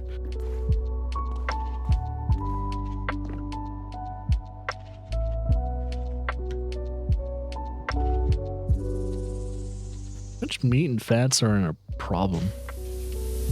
As long as you're not eating too much fat, because fat is healthy for you.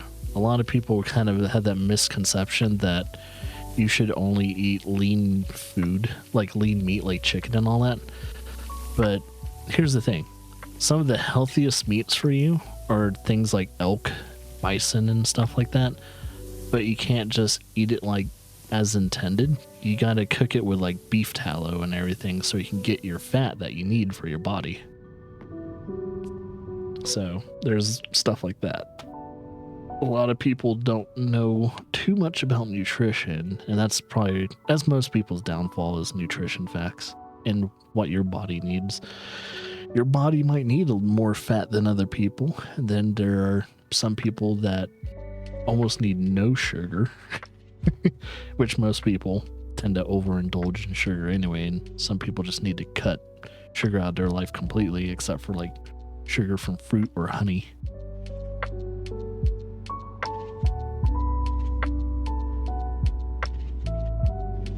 I've always been pretty big into nutrition though.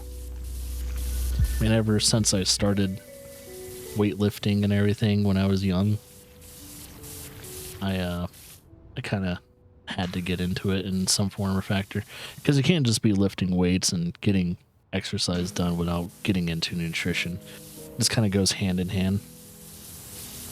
All that stuff just molds together.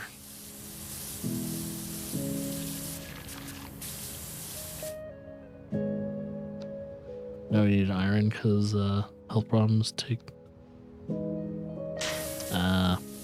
You need to eat more red meat, and you also need to. There's also, funny thing is, there's vegetables out there that have iron in it, but mainly you get your iron from meat. And there's different type of iron and protein and everything like that too. Like a lot of people that are vegetarian, like vegans think that they're getting healthy proteins and everything like that. It's like, no. You're getting protein, but you're not getting the right protein. You need the protein from meat. We are omnivores. We need to eat vegetables. We need to eat meat. We need to eat everything. We have canines. We have molars. We need to eat everything. We cannot just live off of a vegetarian diet. We can't just live off of a vegan diet. No, we need to expand what we eat because our teeth tell us that. We are omnivores. As simple as that. That's why I always tell people that too. It's like, look, if you've studied the human body and you studied our evolution as humans, we need to eat everything. So that's what our body craves. That's what our body desires.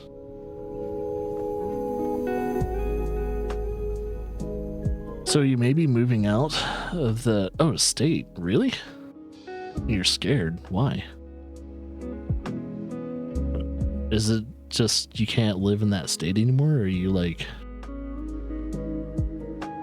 what's up? Is your girlfriend moving with you? Or do you have to like share this by private message?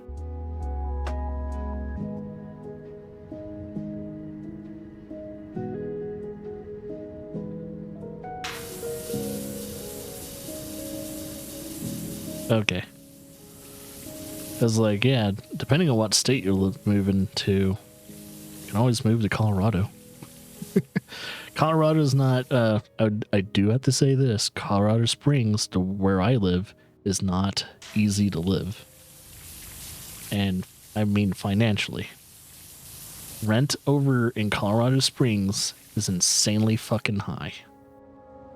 It is insanely high. And if you're planning on buying a house one day, you're not buying a house in Colorado, that's for sure. That's way too expensive. So yeah, I would probably suggest not moving to Colorado either. Don't move to Colorado. Move to one of the eastern states. Eastern states have a better living potential, especially for someone that's either single or still dating. Yeah, don't live in Colorado. The further you go west, the harder it is to live. It's weird how that works. Maybe even Montana. Like, you go to even like Black Eagle in Montana and all that, their rent is for some reason stupidly high. or Great Falls, Montana. Something about it. It's like, why are you so fucking expensive?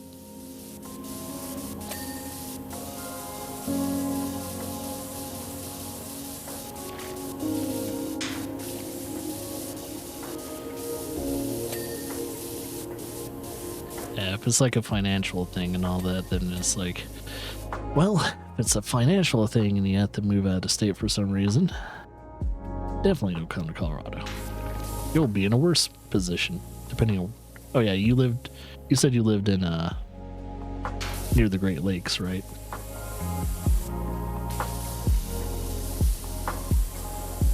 Which I guess their economy is not too great either, if I'm thinking about it. So I think that state is dependent on, what is it, tourist traps. At least when it comes to state income. Like they rely heavily on tourists to come to their state. Yeah.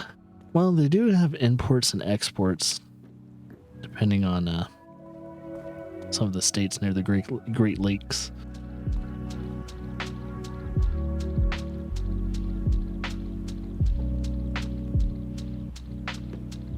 Okay, now I just gotta clean left and right. And we're good. So I think the best thing I can do for my sanity is to clean from top to bottom. That'll probably be good. To put it short, roommates want to move and offer to let me go with them. Oh.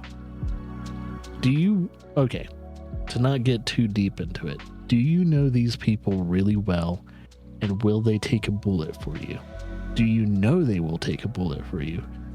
Because that's the only reason why you should move with them. If they're not family to you as a person, do not move with them. That is my recommendation. If you don't see them as family, do not move with them.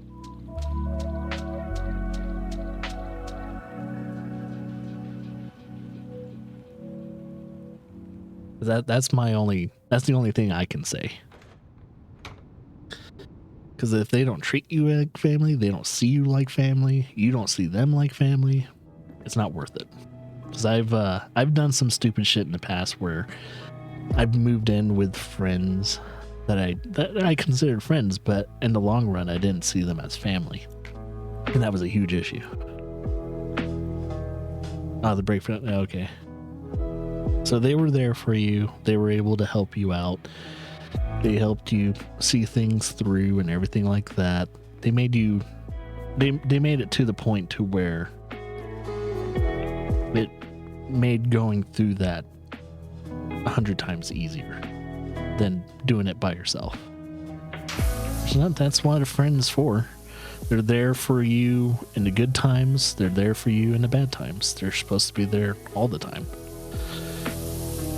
So yeah, I would have to say, if they can still do that, they're still there to support you, and you're there to support them. It can't just be a one-way street, you know, as long as you support them too. People have their limits, I would have to say. They'll only support you so much until they feel like you're taking advantage of them. So, always reciprocate. But yeah, as long as they know you reciprocate their, in a way, friendship back, and they don't feel, you know, you're not just going to move to a state and then they stop being friends with you, then it should work. I guess when you DM me in the future about this, I'll probably ask you the question, what's their plans when it comes to surviving and living in that state? Do they already have a job set up and everything? Do they already have a place already when it comes to rent? Because the moving process is a very key, essential to surviving in a new state. If you don't have a job set up already in the next state, you don't have a place, if you already have a place to live or something like that, it can make a world of difference. Because here's the thing, you will be living out of your car for at least 2 or 3 months if you don't have a place to live and you don't have a job. At least 2 or 3 months you will be homeless.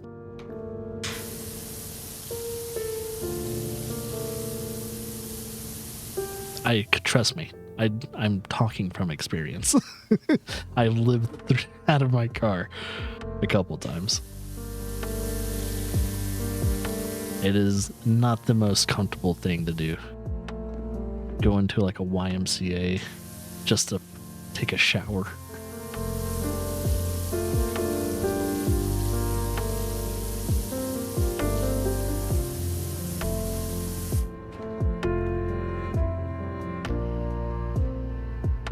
That's good. That's good.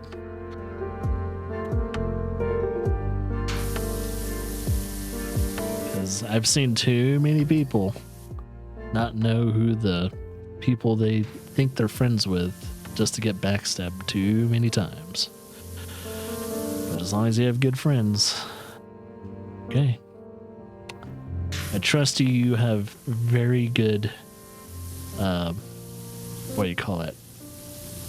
What's the word? Very good intuition about people. Yeah, just DM me and all that. We'll talk about that a little bit later. It's like I have a very busy day today though, so it might be a little while before I'm able to, talk about this stuff and everything like that. But I will message you back on Discord once you're ready. once I'm free. Because here's, by the way, nice little thing for you. Game Awards is today. Game Awards will be happening later on. We are covering the Game Awards. So if you want to watch that, you can do that. But just a nice little heads up, if you wanted to watch the Game Awards, it is today.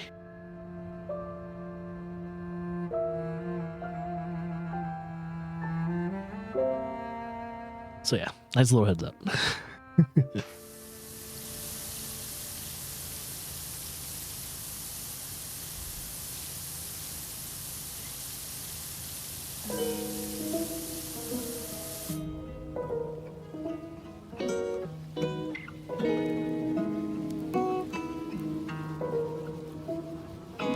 So you're not watching it for the awards. Most people don't watch who wins or anything like that. They just see like if there's any like cool announcements. It's the only thing really actually going for the Game Awards, to be honest. Out of all these years, no one has really treated the video game or the Game Awards as a legitimate like award ceremony for video games. I'm trying to remember what's the more credible award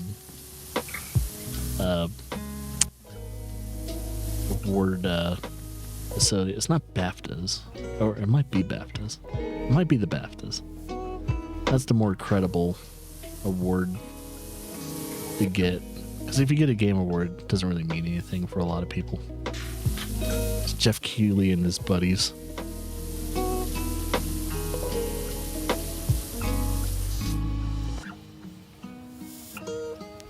Year Sonic lost award to a mobile game. I mean, depends on what Sonic game it was. But to be honest, I think any full-fledged game losing an award to a mobile game is kind of fucked up. Because mobile games I still don't consider video games, to be honest.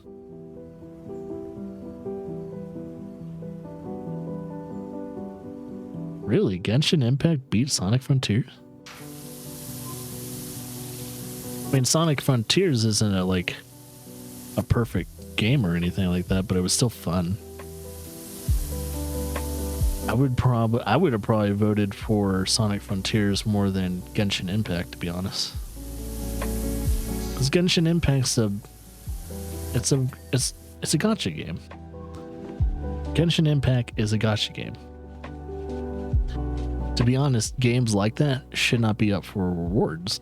In my honest opinion, they shouldn't be up for rewards at all.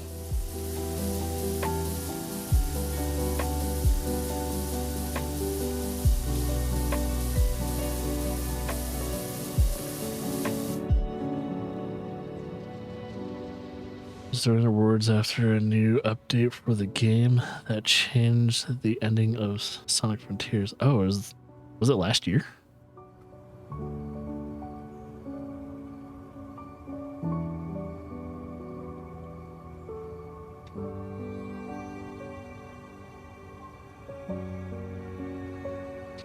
Because I think that update was last year.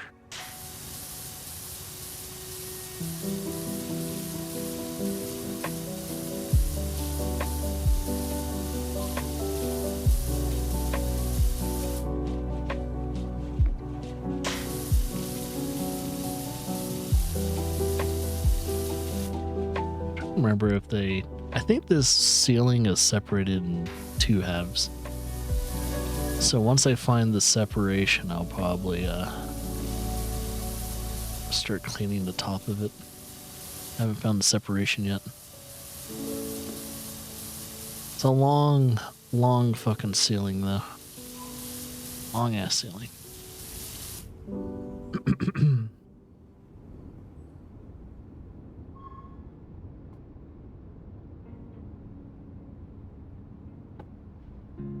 I mean, kind of like Rockstar, Nintendo tends to not share anything unless it's in partnership with Ubisoft. So, unless they're doing another game with Ubisoft, which there's still heavy talks about Ubisoft being sold. Like, Ubisoft is actually probably going to get bought out, which is wild to me, because I thought out of all companies, Ubisoft was probably going to be one of the companies that would hold out longer than EA. EA tried to sell their company 2 years ago and they couldn't sell it. So it's like, you guys have no fucking value, you dumb fucks. Ever since you lost your Madden license. Which actually, yeah, this is the year they were supposed to lose their Madden license. I wonder if they did. Yeah, EA was supposed to lose their Madden license, and there was pretty much going to be no more Madden games. They were going to have to change the name.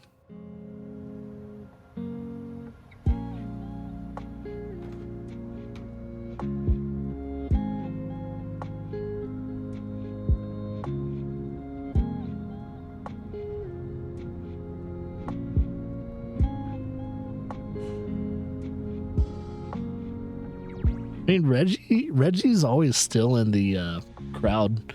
He's no longer, of course, he hasn't been working for Nintendo forever now. He's been like he's been the voice for, what is it, GameStop? Like, because he's on the board of directors for GameStop as a retirement position. Because Reggie's pretty much retired at this point. He's still kind of in the video game industry, but he's just making easy money off of GameStop, to be honest. But yeah, we're not gonna probably see anything from Nintendo. I'm not even really making any predictions on what we're gonna see today, because, well, here's an article that was like posted like a few days ago saying there's at least gonna be at least 2 oh shit moments during the Game Awards this year. It's like, oh yeah, we'll see about that. The Game Awards, it's mostly gonna be disappointment. Yeah, I don't think I'm gonna have an oh shit moment. My oh shit moment is when I saw the first gameplay for Monster Hunter Wilds. After that, I have no more oh shit moments. I told Lar yesterday, the only time I'm gonna oh shit myself is if they bring back a beloved franchise that I used to love way back when. So, yeah, not gonna happen. Yeah, you're not gonna oh shit me, the Game Awards. You're not gonna have the pleasure of doing so. Resident Evil 9? to be an oh shit moment. I'm trying to figure out if Capcom would even try and show anything on the Game Awards, though. I'm thinking they would probably just save. I think in any company that has their own showcases, they probably would just save it for the showcases and not something like the Game Awards. But I don't know. Maybe I'm wrong.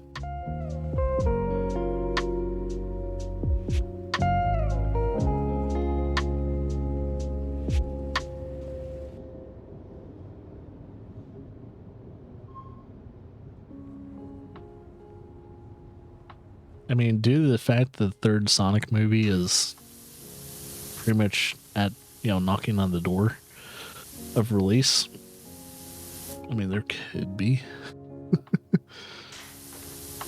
That's a stretch, though.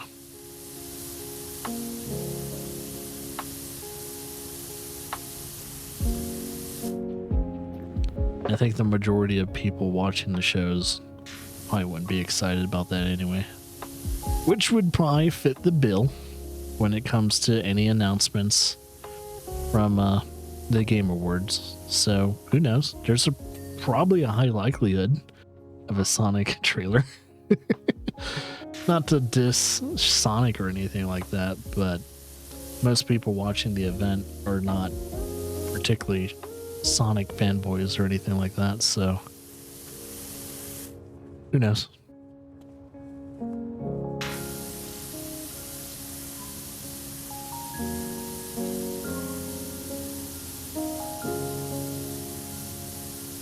Because you gotta almost kind of think about who's the majority of viewers watching the Game Awards every year.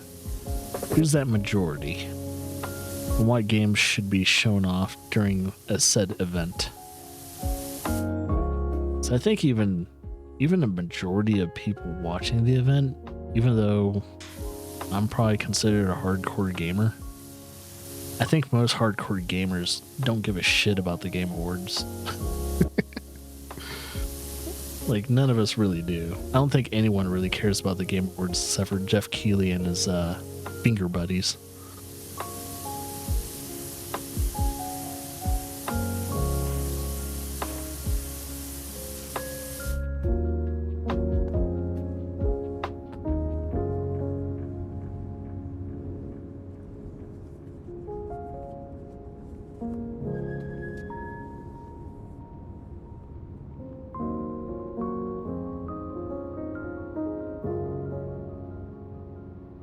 Nah, GTA 6 will not be there. Guarantee it.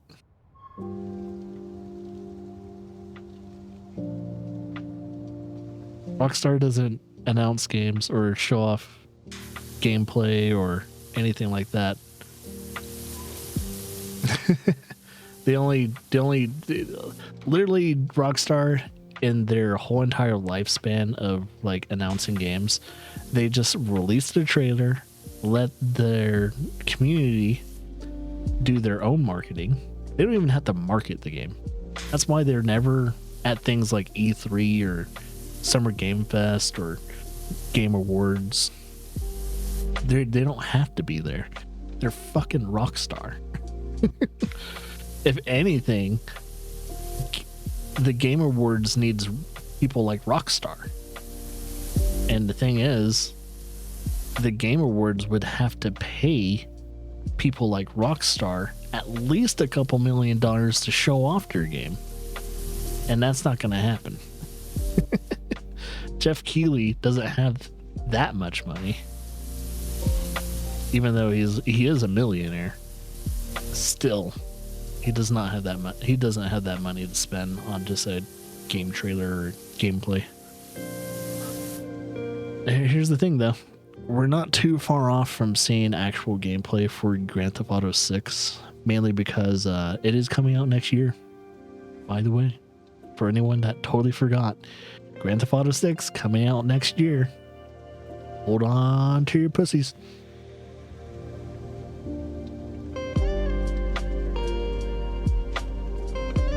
I'm pretty sure the internet would. TikTok, if you use things like TikTok or YouTube Shorts, it'll probably be nothing but that in your feed. at least for like 2 or 3 days. that type amount, that amount of internet breaking.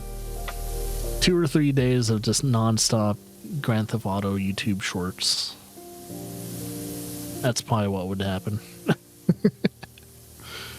And I would probably not use it for at least 2 or 3 days. Fallout Season 2 trailer I could see. It just depends on if they were finished filming it. I don't know if they were filming it yet. I think they were.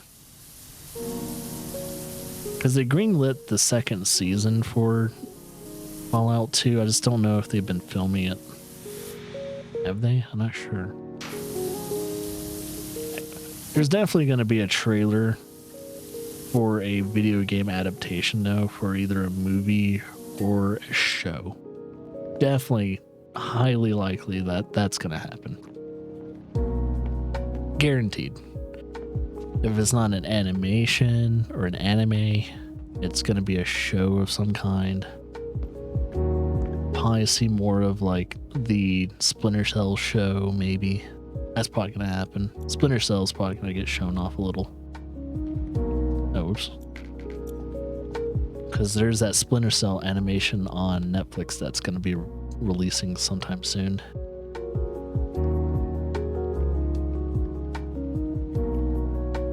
But yeah, Last of Us Part 2 is going to be coming out next year. That is the thing.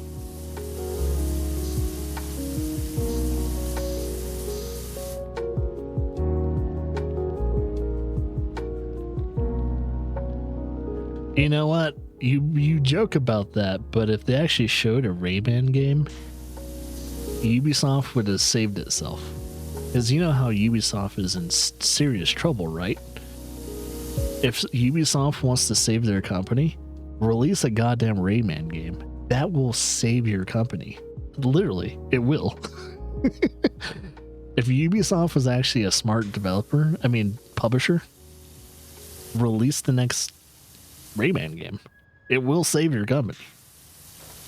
I'm not joking. It will sell enough.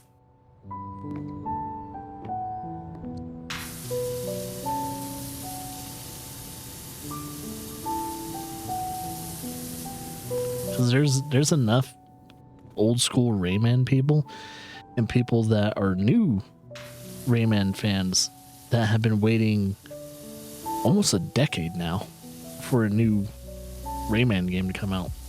Because they released that Rayman game that was out for I don't know what the first systems was, Xbox 360 and all that. You know, that Rayman game that had like those musical levels and everything like that. I forgot what it was called, but it was a really good Rayman game. But yeah, ever since that came out, was it Rayman Origins? I think it was. Or Legends. I think it was Legends. Rayman Legends, I think it was. It was whatever the one that had like the song with like Bruno Mars in it. Like the level that had the Bruno Mars song. It's that game. That game sparked, yeah, it's Legends, and yeah, if it's Legends, then that's the game that sparked a lot of like it pretty much re-sparked a lot of interest back into Rayman. And Ubisoft never capitalized off of that ever again for some stupid fucking reason. They're bad at making money, apparently.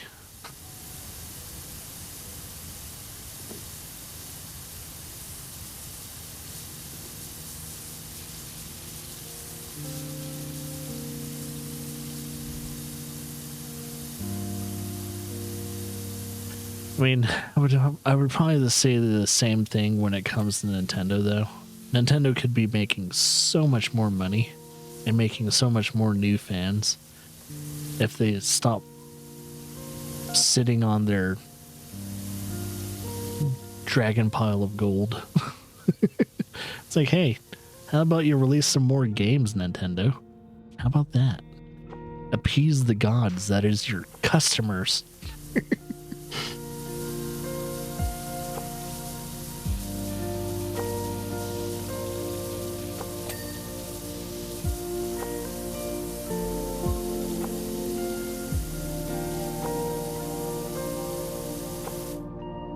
God, I've been asking for an F-Zero game forever, and yet they just never do it.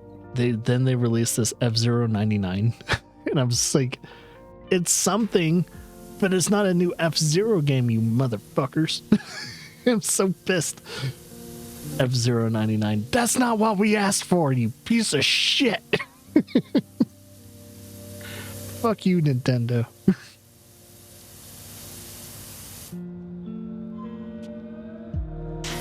Yeah, Nintendo's been giving their fans the middle finger for years now.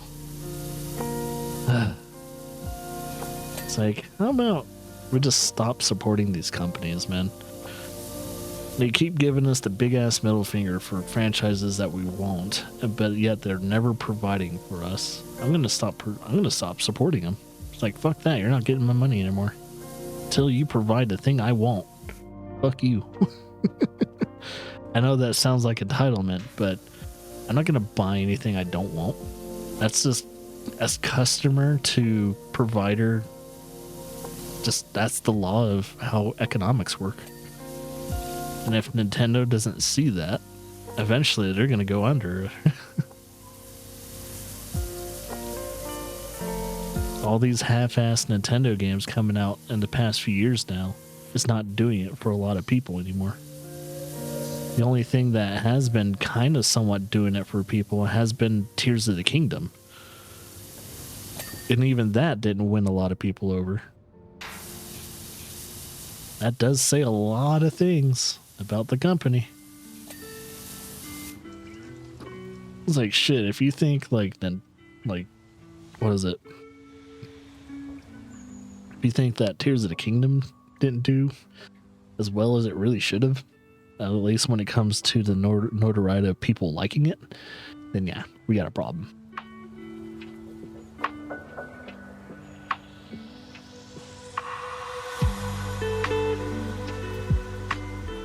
Yeah, I mean, come on. They sit on so many IPs, Nintendo.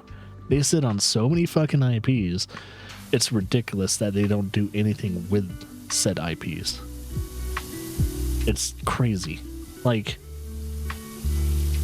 is there a reason why you don't make a new Star Fox game?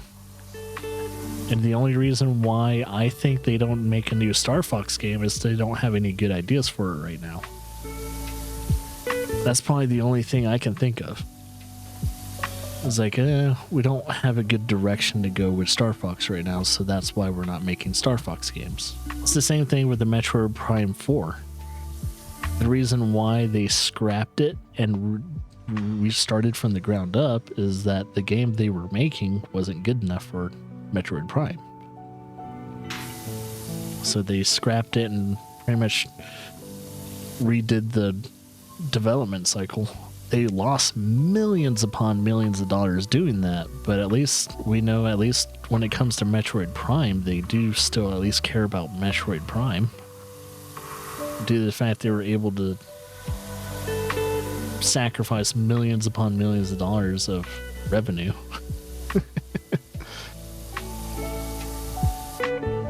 So that's a thing.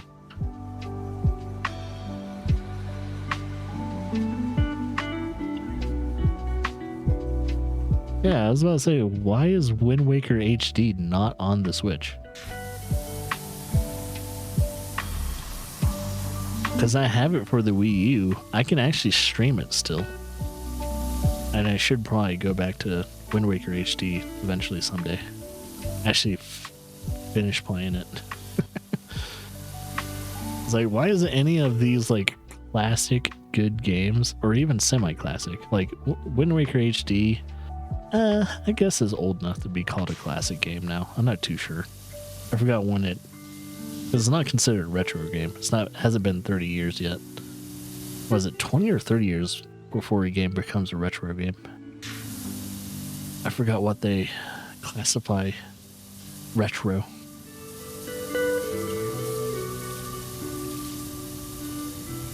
I don't remember.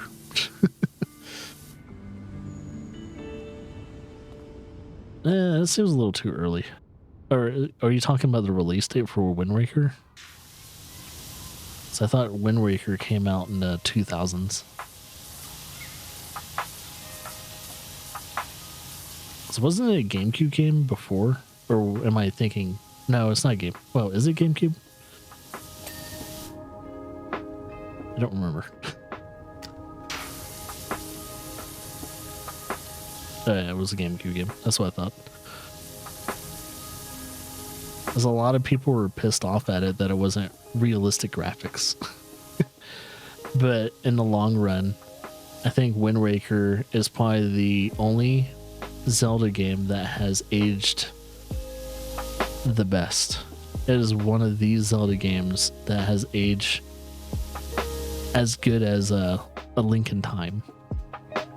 Because I think A Link in Time was probably the other Zelda game that probably aged better than all the other Zelda games, graphics wise and art style wise.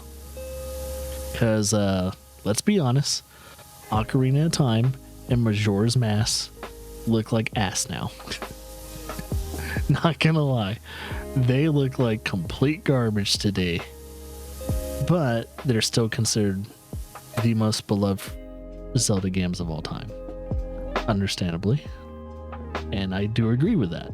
I have very big fond memories of enjoying Ocarina of Time and Majora's Mask, but it's very hard to play these days.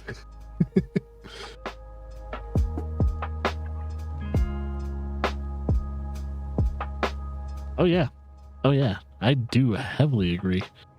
Wind Waker, due to the fact it's shell shade and it's a very somewhat cartoony art style, it's gonna be very hard for it to age badly. It has proven itself to stand the test of time because of that. That's why I always say, instead of making a game realistic, you should probably make the game look unique and very cool artistically instead of realistically. If you're thinking about wanting people to play it 10 plus years into the future. Because any game that tries to go the realistic route kind of has it kind of ages like milk now. A lot of games that try and go the realistic route, man, they don't age well.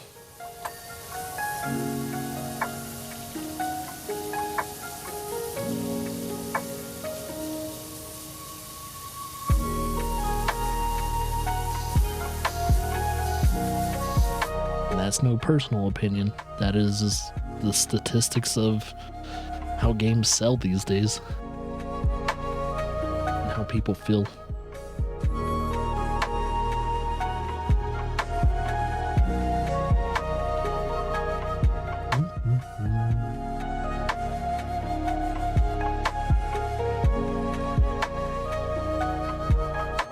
Yeah, that's probably how it is going to be. Anytime I plan on...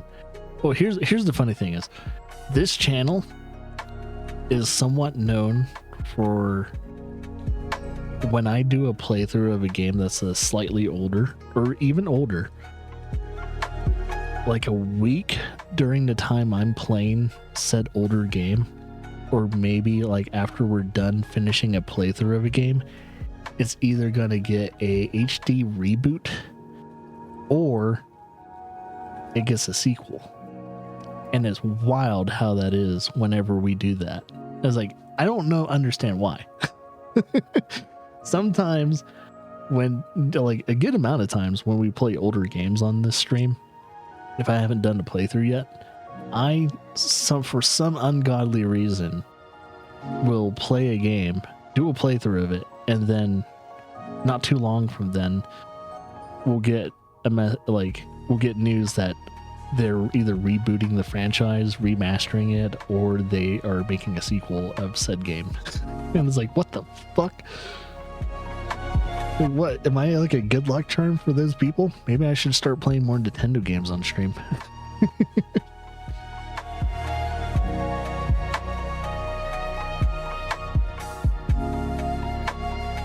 That's how it feels.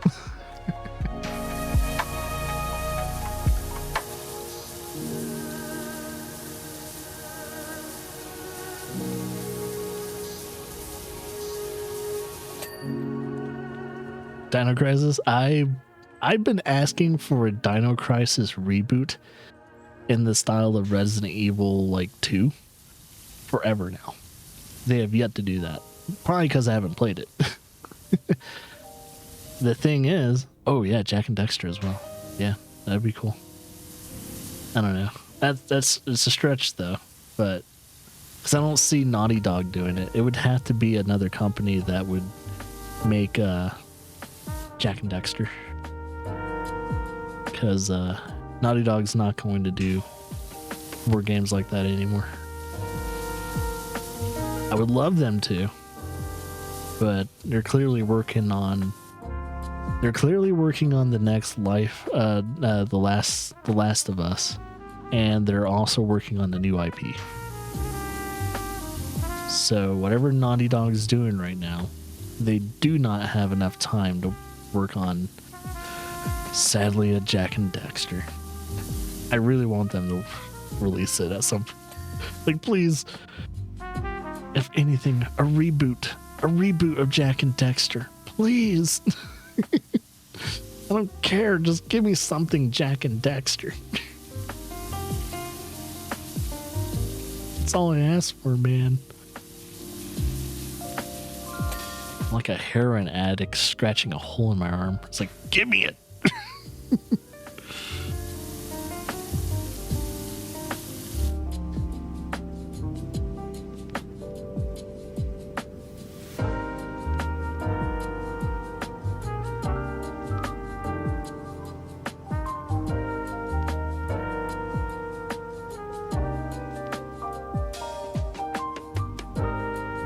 Oh, you think they're going sci-fi route?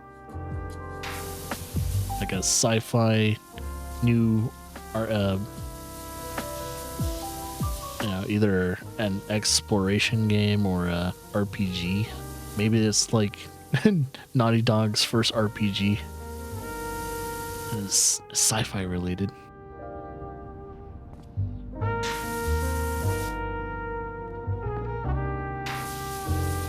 Your skill tree is biometrics.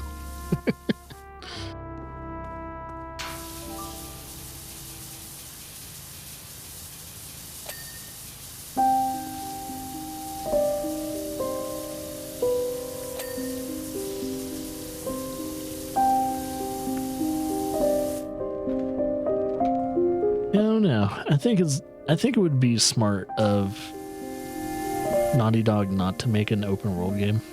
Keep it linear, keep it nice and tight. But I mean, I have here's my opinion for the next like Last of Us game. Maybe the next and last of Us game. How about you not make it as long as Last of Us 2? Last of Us 2 was insanely long. I love Last of Us 2. The length of that game, though. Whew, I loved every minute of it. That was a long game, though. It's like, shit, dude. For a linear-ass game, that is a long, linear game. I have never played a linear game like that long. It's like, yeah, there's like maybe 1 or 2 open areas in that whole entire game. But there are very small parts of that game, though. It's like, holy shit. Why is it so freaking long? Oh, have you not played the Last of Us games? I'd recommend them. I recommend them if you like third-person, like, action survival games.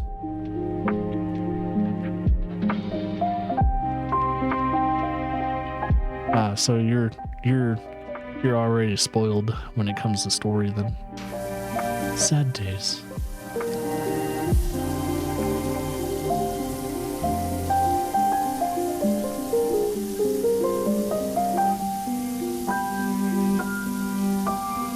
So I was one of those people that weren't mad about the what happened in Last of Us Part 2. I was actually one of those people who's like, oh, they actually did something pretty, risky there. Holy shit. Okay. hey, one up, kudos to Neil Druckmann and his team for making that decision. So a lot of people didn't think they were going to do that. It was like, hey, there you go.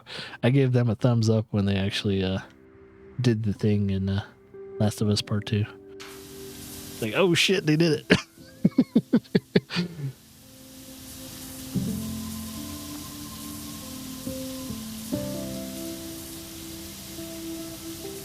I was also one of those people that didn't hate anyone in the story, too.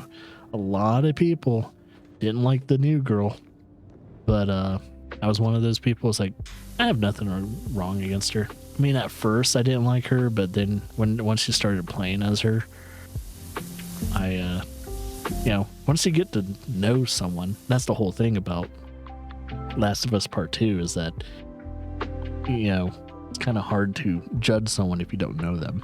And once you start to know them, you kind of feel like an asshole for judging them.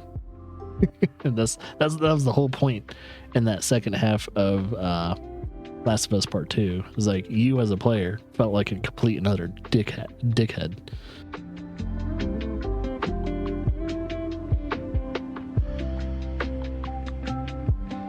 Yeah, Wolf Among Us 2. Like, that was announced a long time ago. They even showed off a trailer and all that. And yet, it's been radio silence ever since.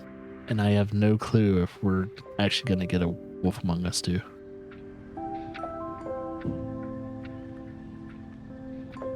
Thing is, I'm a big fan of the Fable comic books.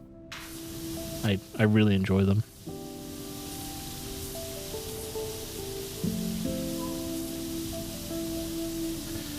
That's the comic book series I need to finish up, because they finished the comics. I think they finished the comics. I'm trying to remember if Fable is wrapped up or not. I think they did. It's either that or another comic book series that I've been kind of following that they've wrapped up.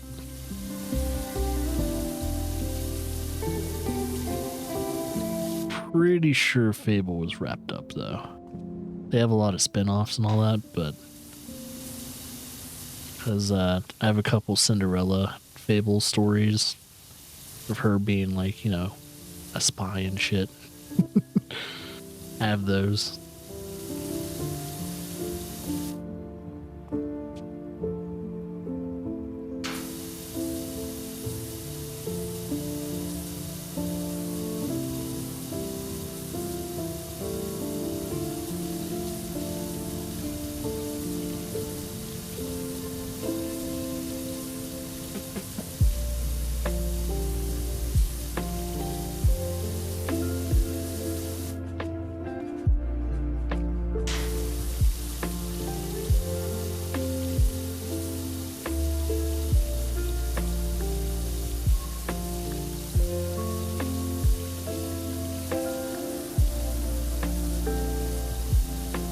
Man, when is this wall gonna be finished? It didn't ding.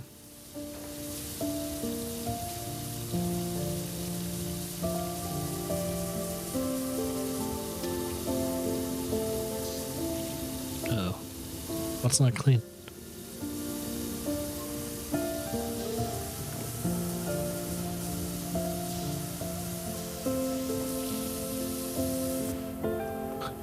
Why is it not dinging? Wait, what's still dirty on this wall? It's so close.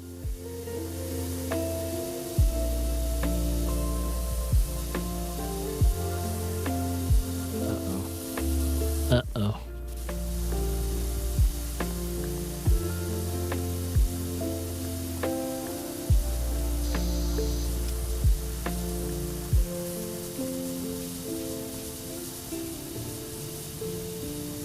Come on, you're busting my balls, video game.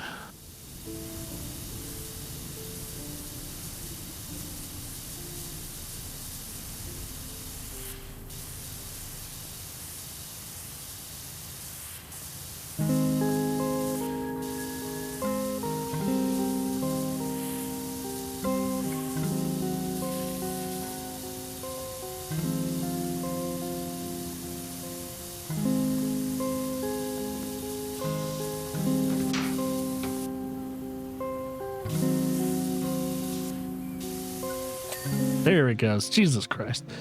I was like, is it not going to give me the satisfaction of the doubt?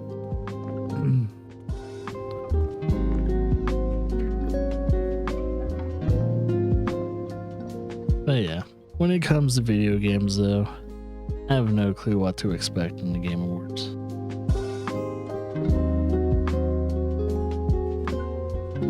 The only thing I can be excited about is the things that have been announced. And one of the two biggest games I'm excited for, if you guys want to know, is Kingdom Come 2 Deliverance, or Kingdom Come Deliverance 2, and Monster Hunter Wilds. Those are the two games I'm 100% probably going to buy, hopefully day one.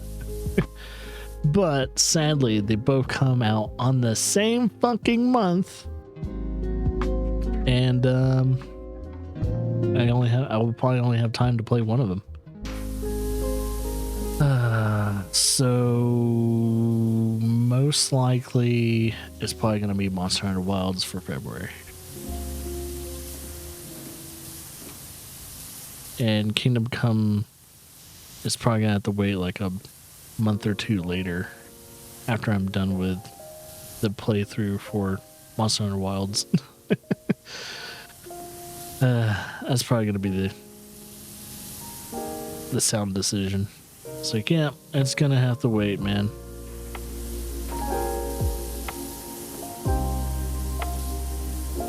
Oops.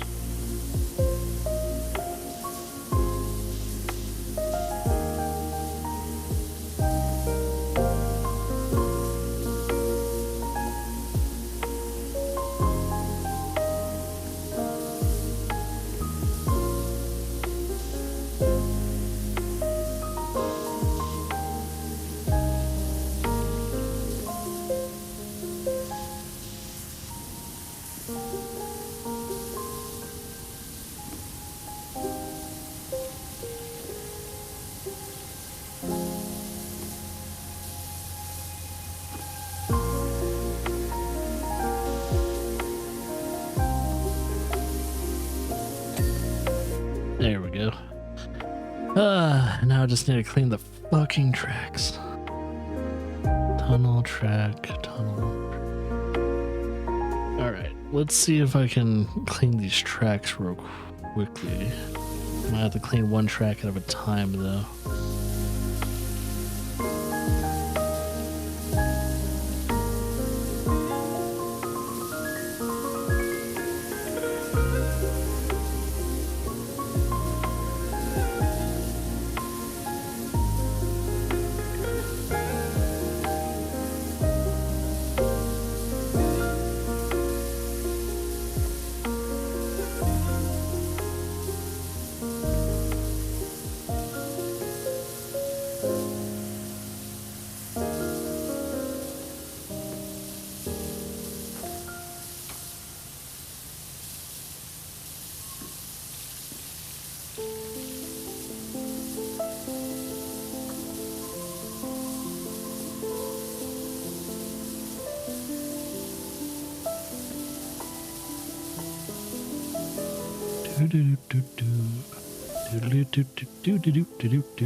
Oh boy.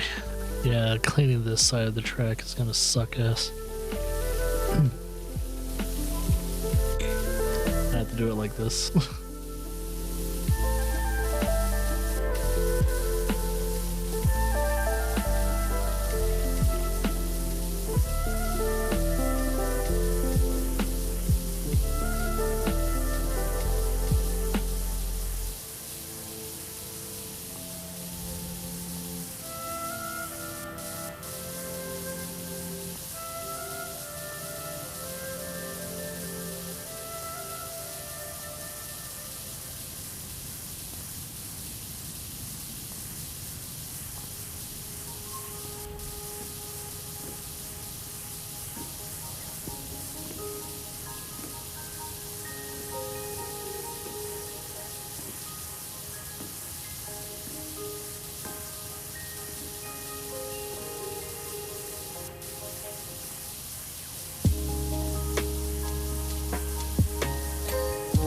Thank God.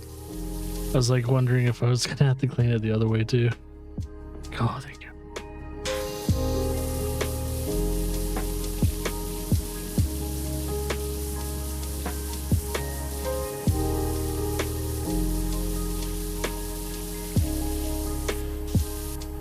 Alright, I'm gonna try and clean it on a certain angle with this one as well.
Okay.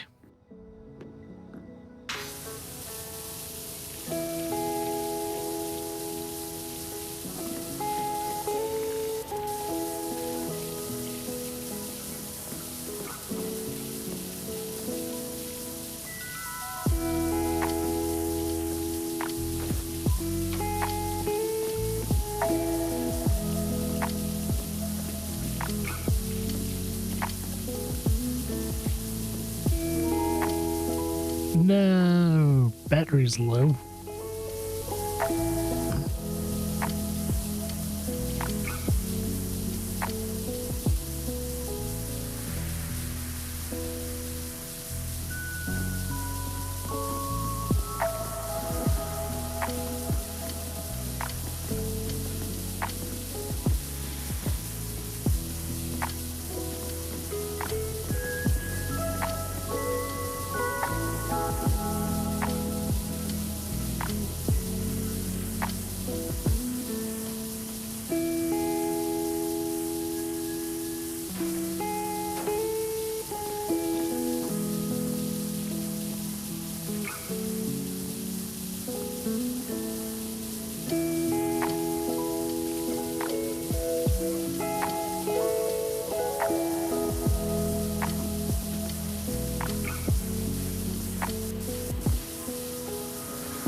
Choo choo.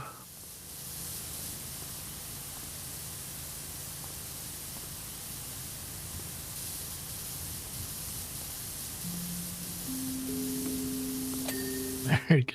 That's all I needed to do. Ah, shit. Hmm.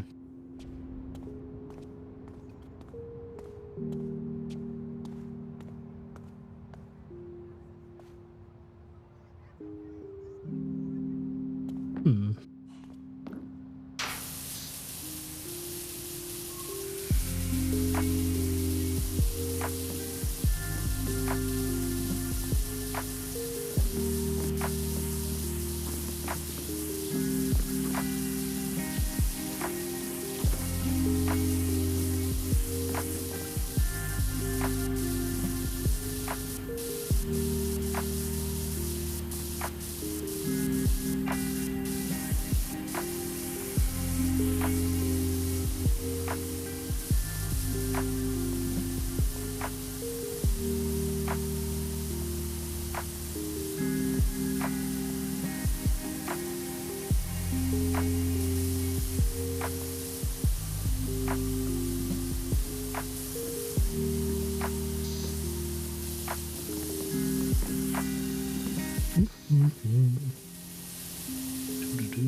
Do.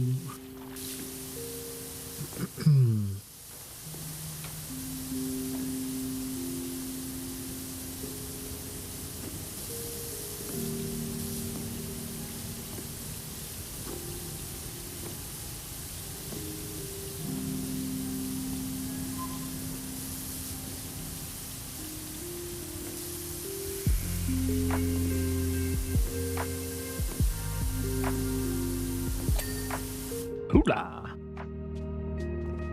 All right. Let's see. And this one's just the cable, which I have cleaned. All I have to do is the floor, and I'm good. Down floor. Just clean it section by section, I guess.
Sweet. That's one of the halves. Now to do it with this one.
All right.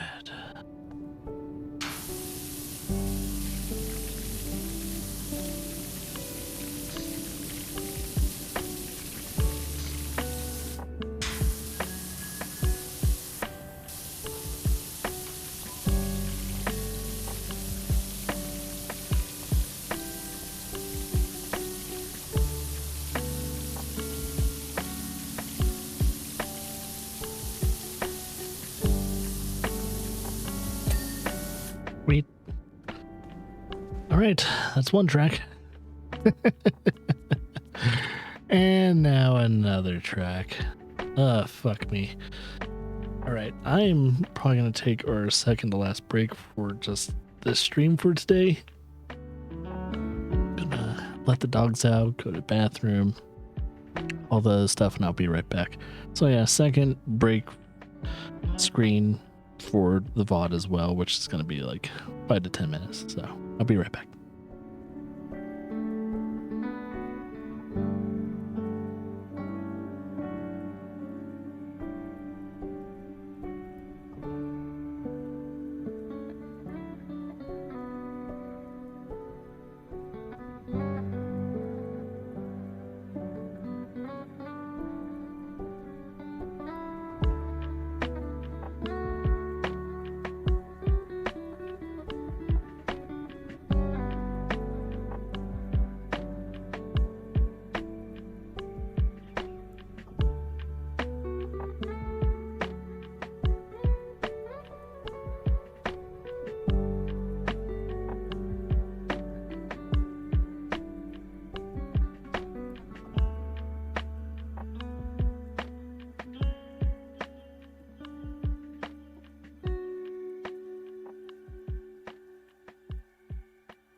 Spent a solid 6 hours playing this game today. And trying to remember, I've only done like one job before this. I think I did. These are long jobs, man.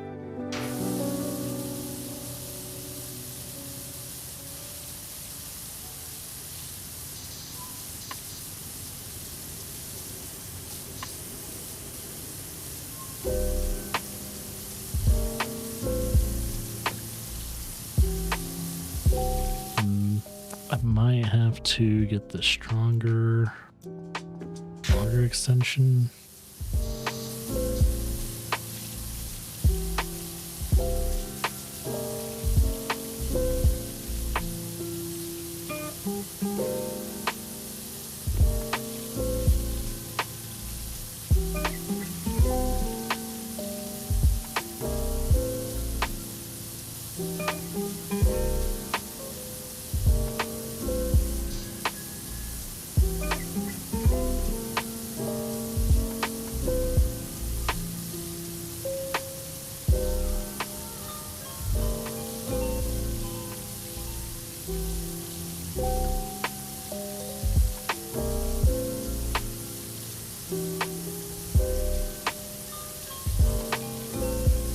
Oh shit, there was like one thing I missed there. Because it was the door frame. It's funny.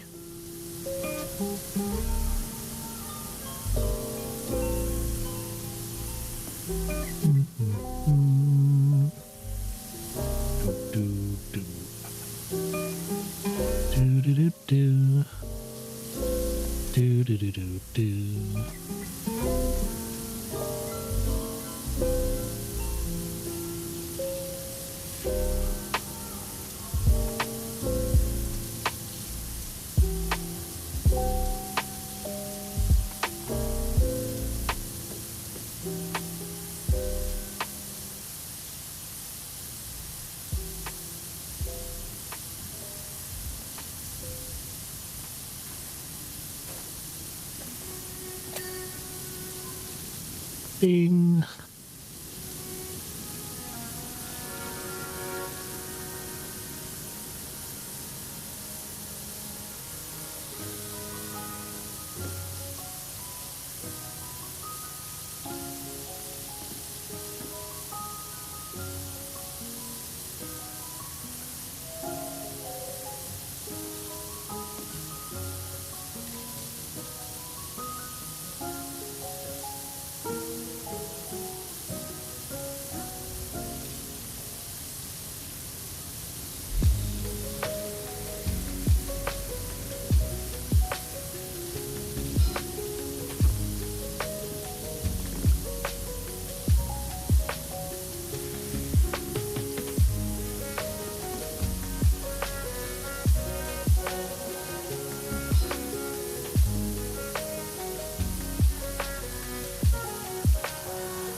That stuff.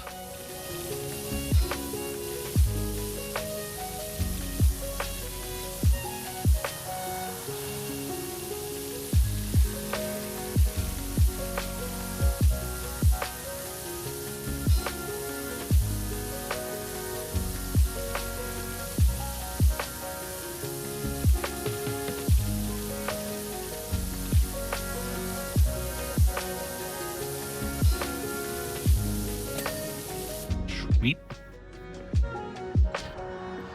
Okay, so that's clean.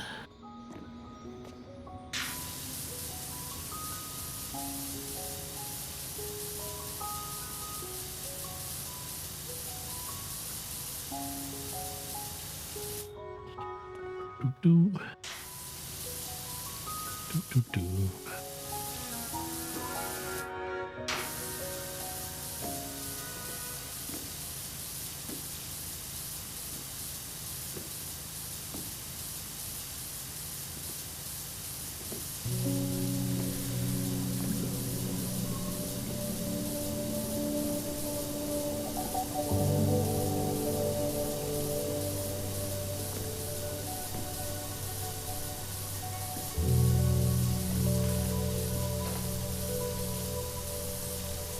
Just noticed this thing was still here. There we go.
Right.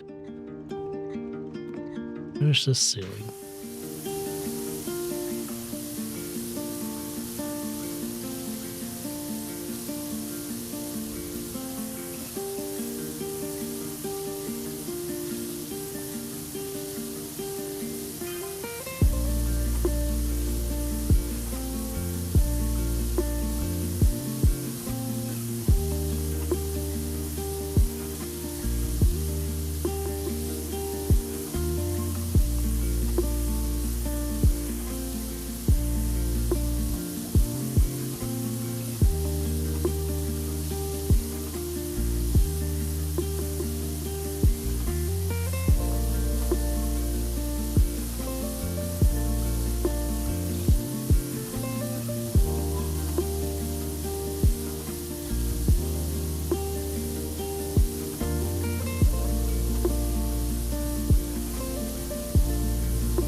Sweet.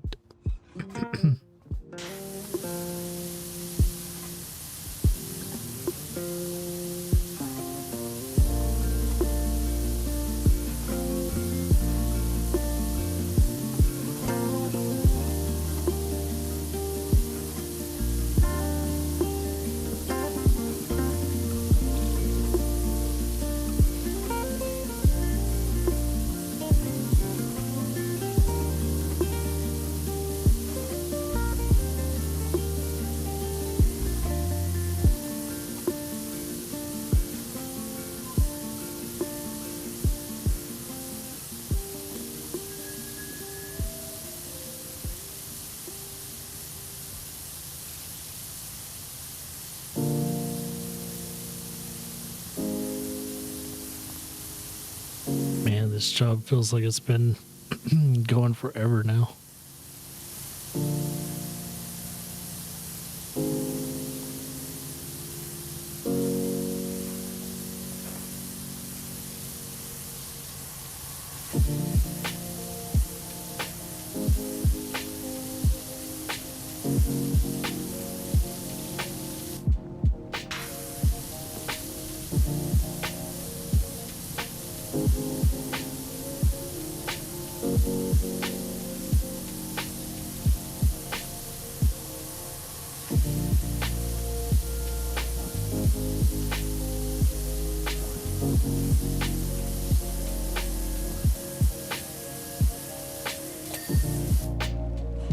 Ah, fucking duh.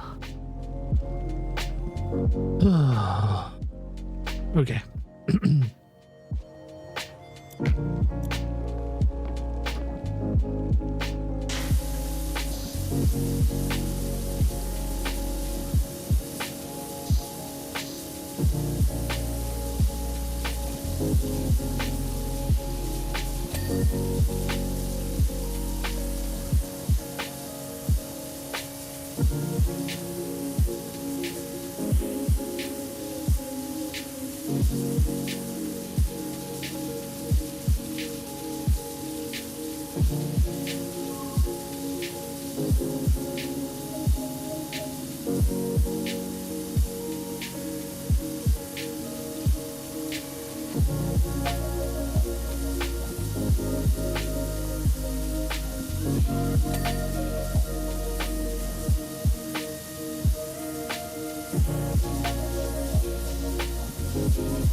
Ooh.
Noise.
Sweet.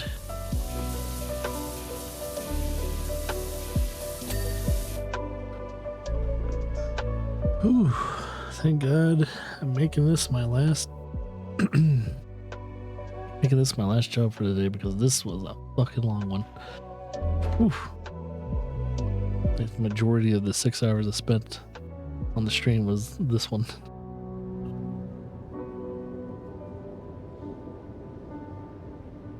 Tunnel almost looks like it goes on forever. It's like, oh, I still got so much to clean. Fuck.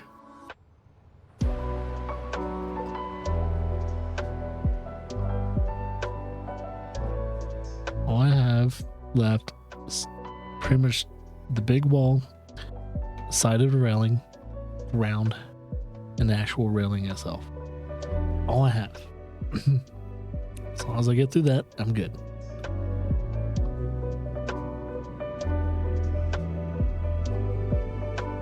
Just taking a little bit of a nicotine break because I kind of need it.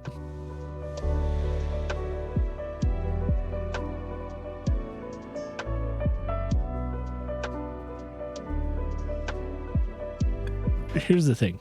If they do give me some shorter missions after this, I will do them. But only if they give me shorter missions. If there is no shorter missions after this one, I am probably just going to end the morning stream for then. I mean the coffee stream. Morning/coffee stream. So that will be the case. Then I'll probably get ready to record my peak plays and all that. So that's the next thing on the agenda. Is record the peak play for Indiana Jones, and then I think a few indie games that are kind of on the watch list. On the wish list, but on the watch list. There is a difference.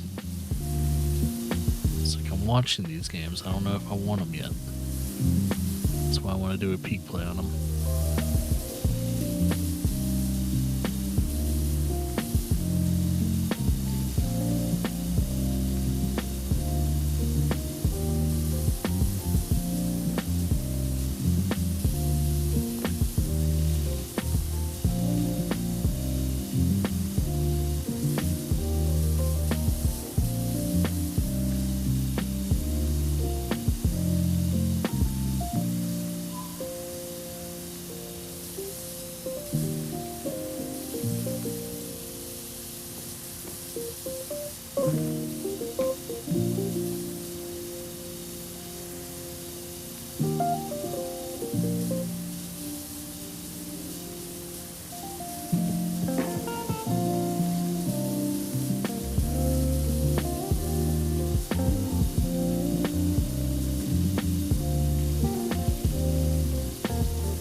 Ooh, there we go. That's what I was looking for.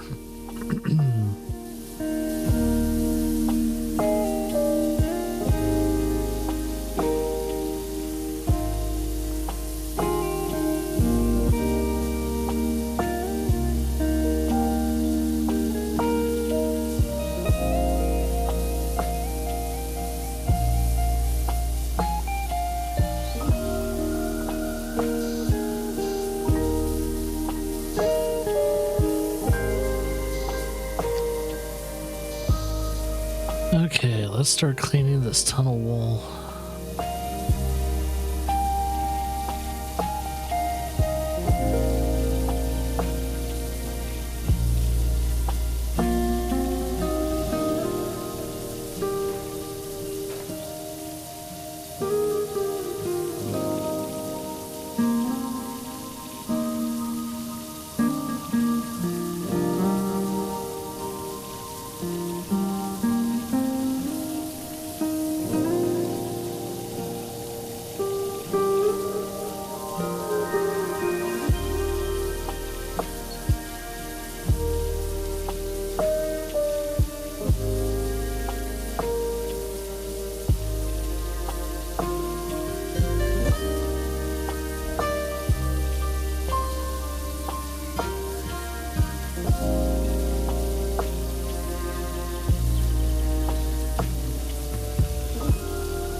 Hey, guess what? That was the car we cleaned. It's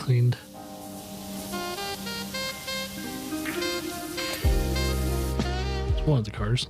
It's one of the cars we cleaned.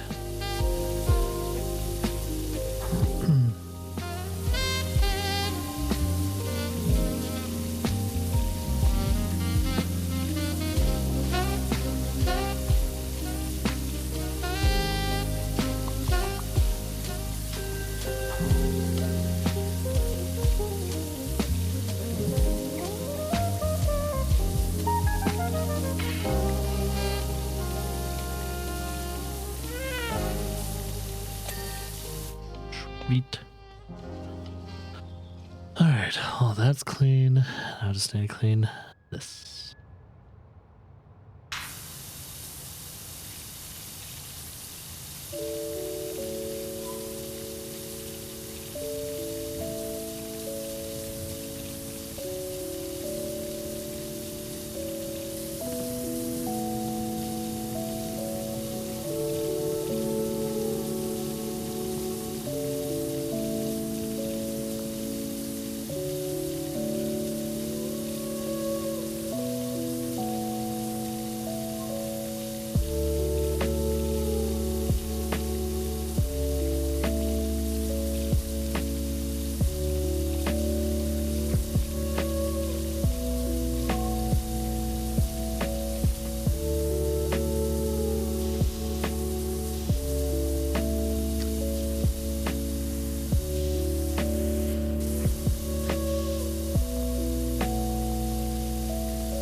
Ding.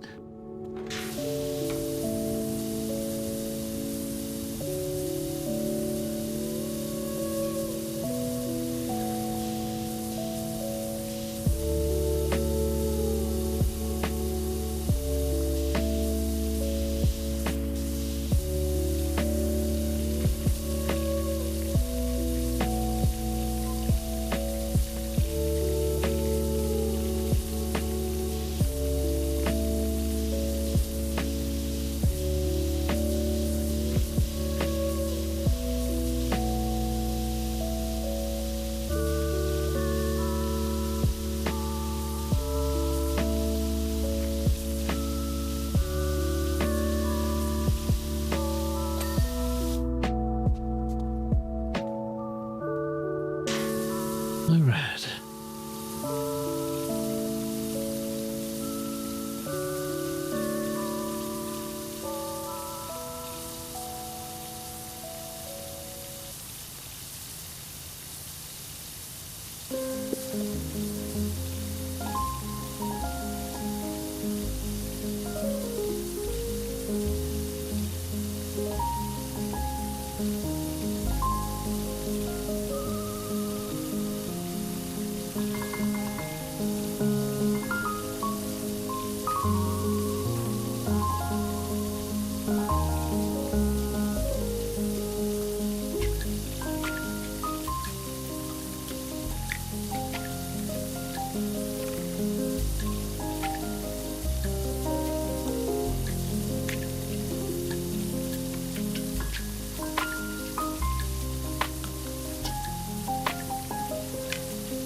Whoa.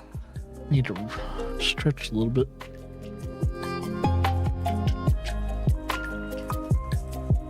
Constant repetition motions I've been doing lately in this game kind of slowly putting me into a trance to where I'm almost about to fall asleep while I'm doing it. And I need to not do that.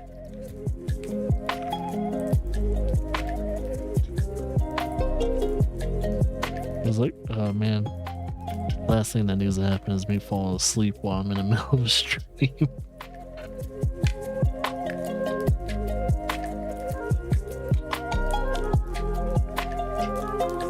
Yeah, I think I actually been working on this job for like 4 hours now.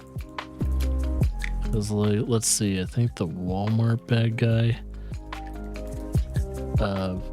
followed the channel when I was doing this job, so that means it was 4 hours ago. Damn.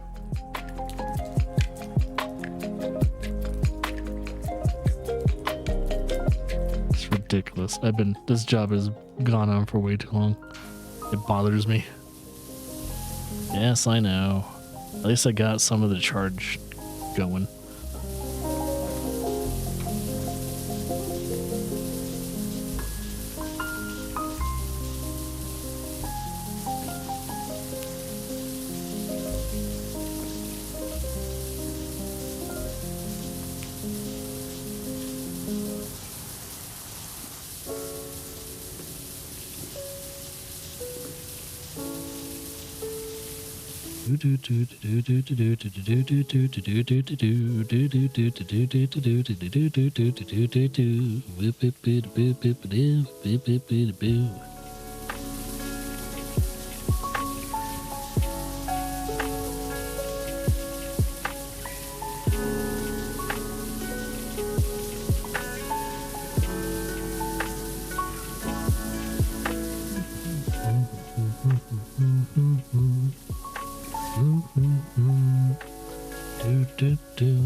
Okay.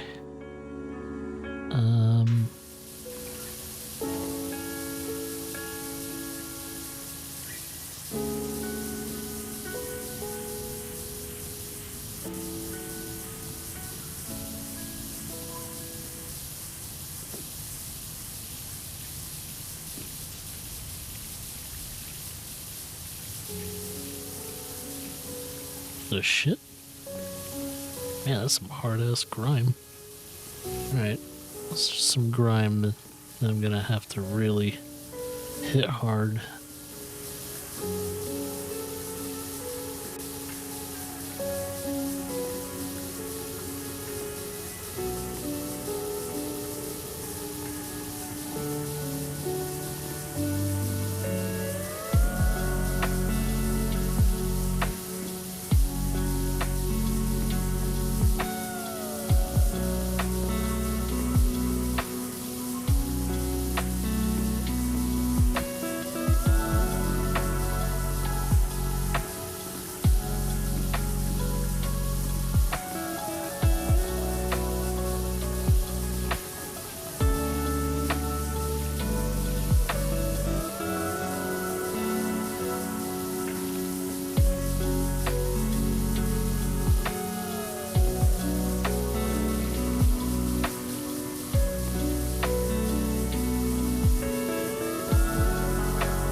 Alright, this is a good angle.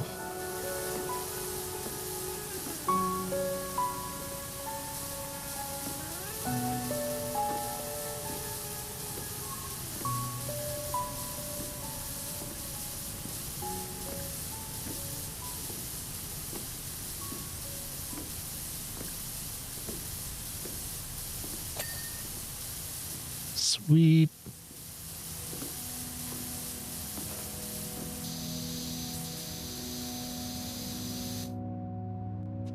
All right. Same thing with this one. Let's hit it from a different angle. Try and do like a smooth glide afterwards. Just the right angle so where I can get some optimal cleaning.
Okay, this should be all tracks.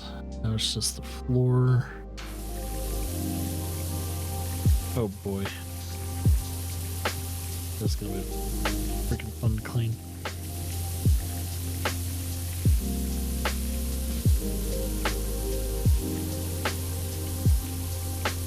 Must be an oil slick or something.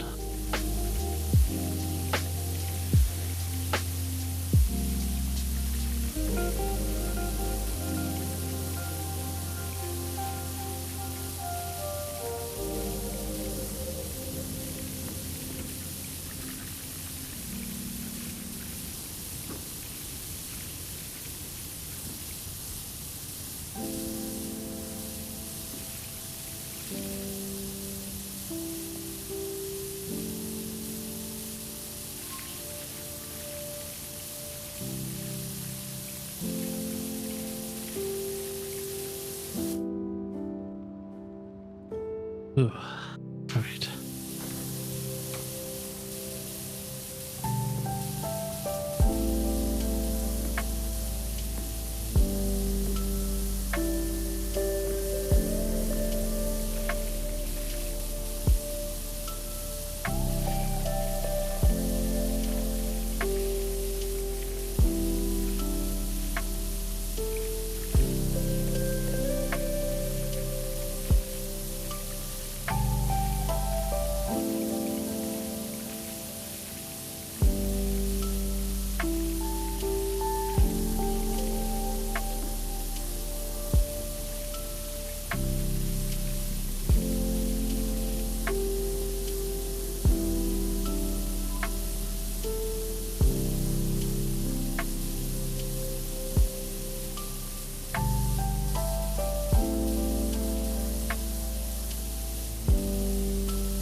Alright.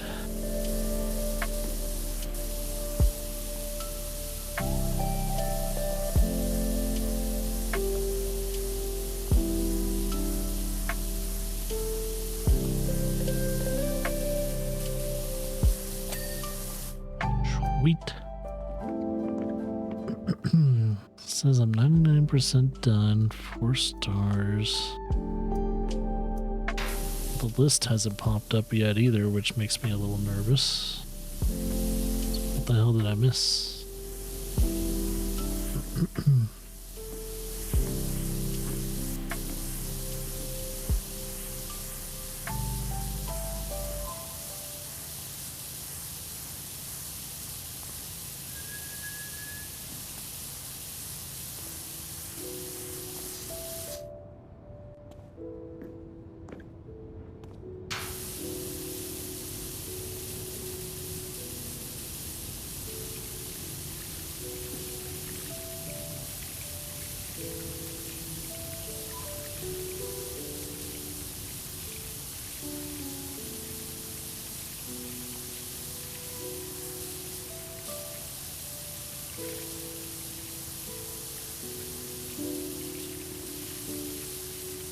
My god, that thing does not want to get cleaned.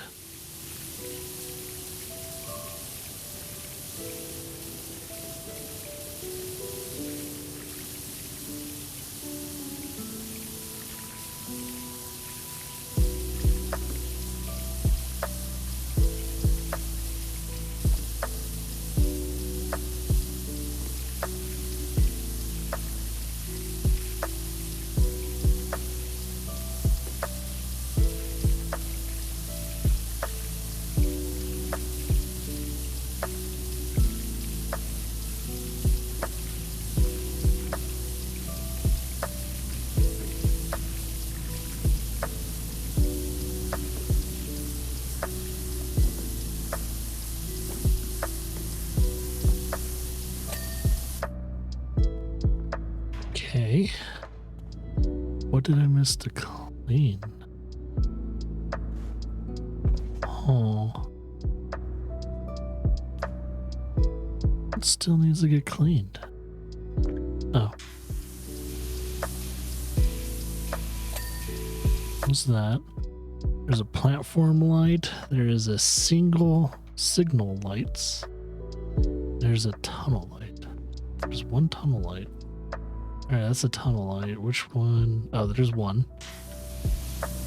All right, that's the tunnel light. Signal light's probably... Oh, it's this one. There's the signal light I need to clean.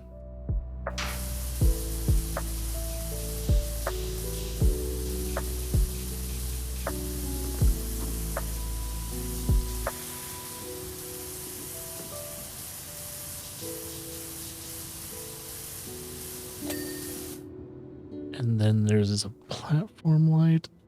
That's a platform light. So is it this one? Nope. Is it this one? Nope. That one? Nope. This one? Nope. Nope. Any of these platform lights? Ceiling wall? It's got to be one of these lights then. Oh, I think I found it. Oh my god, it's done.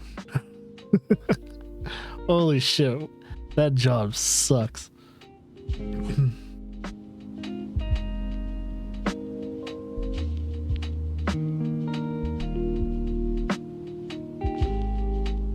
Really kind of makes it underestimate how much work you actually put into that damn thing.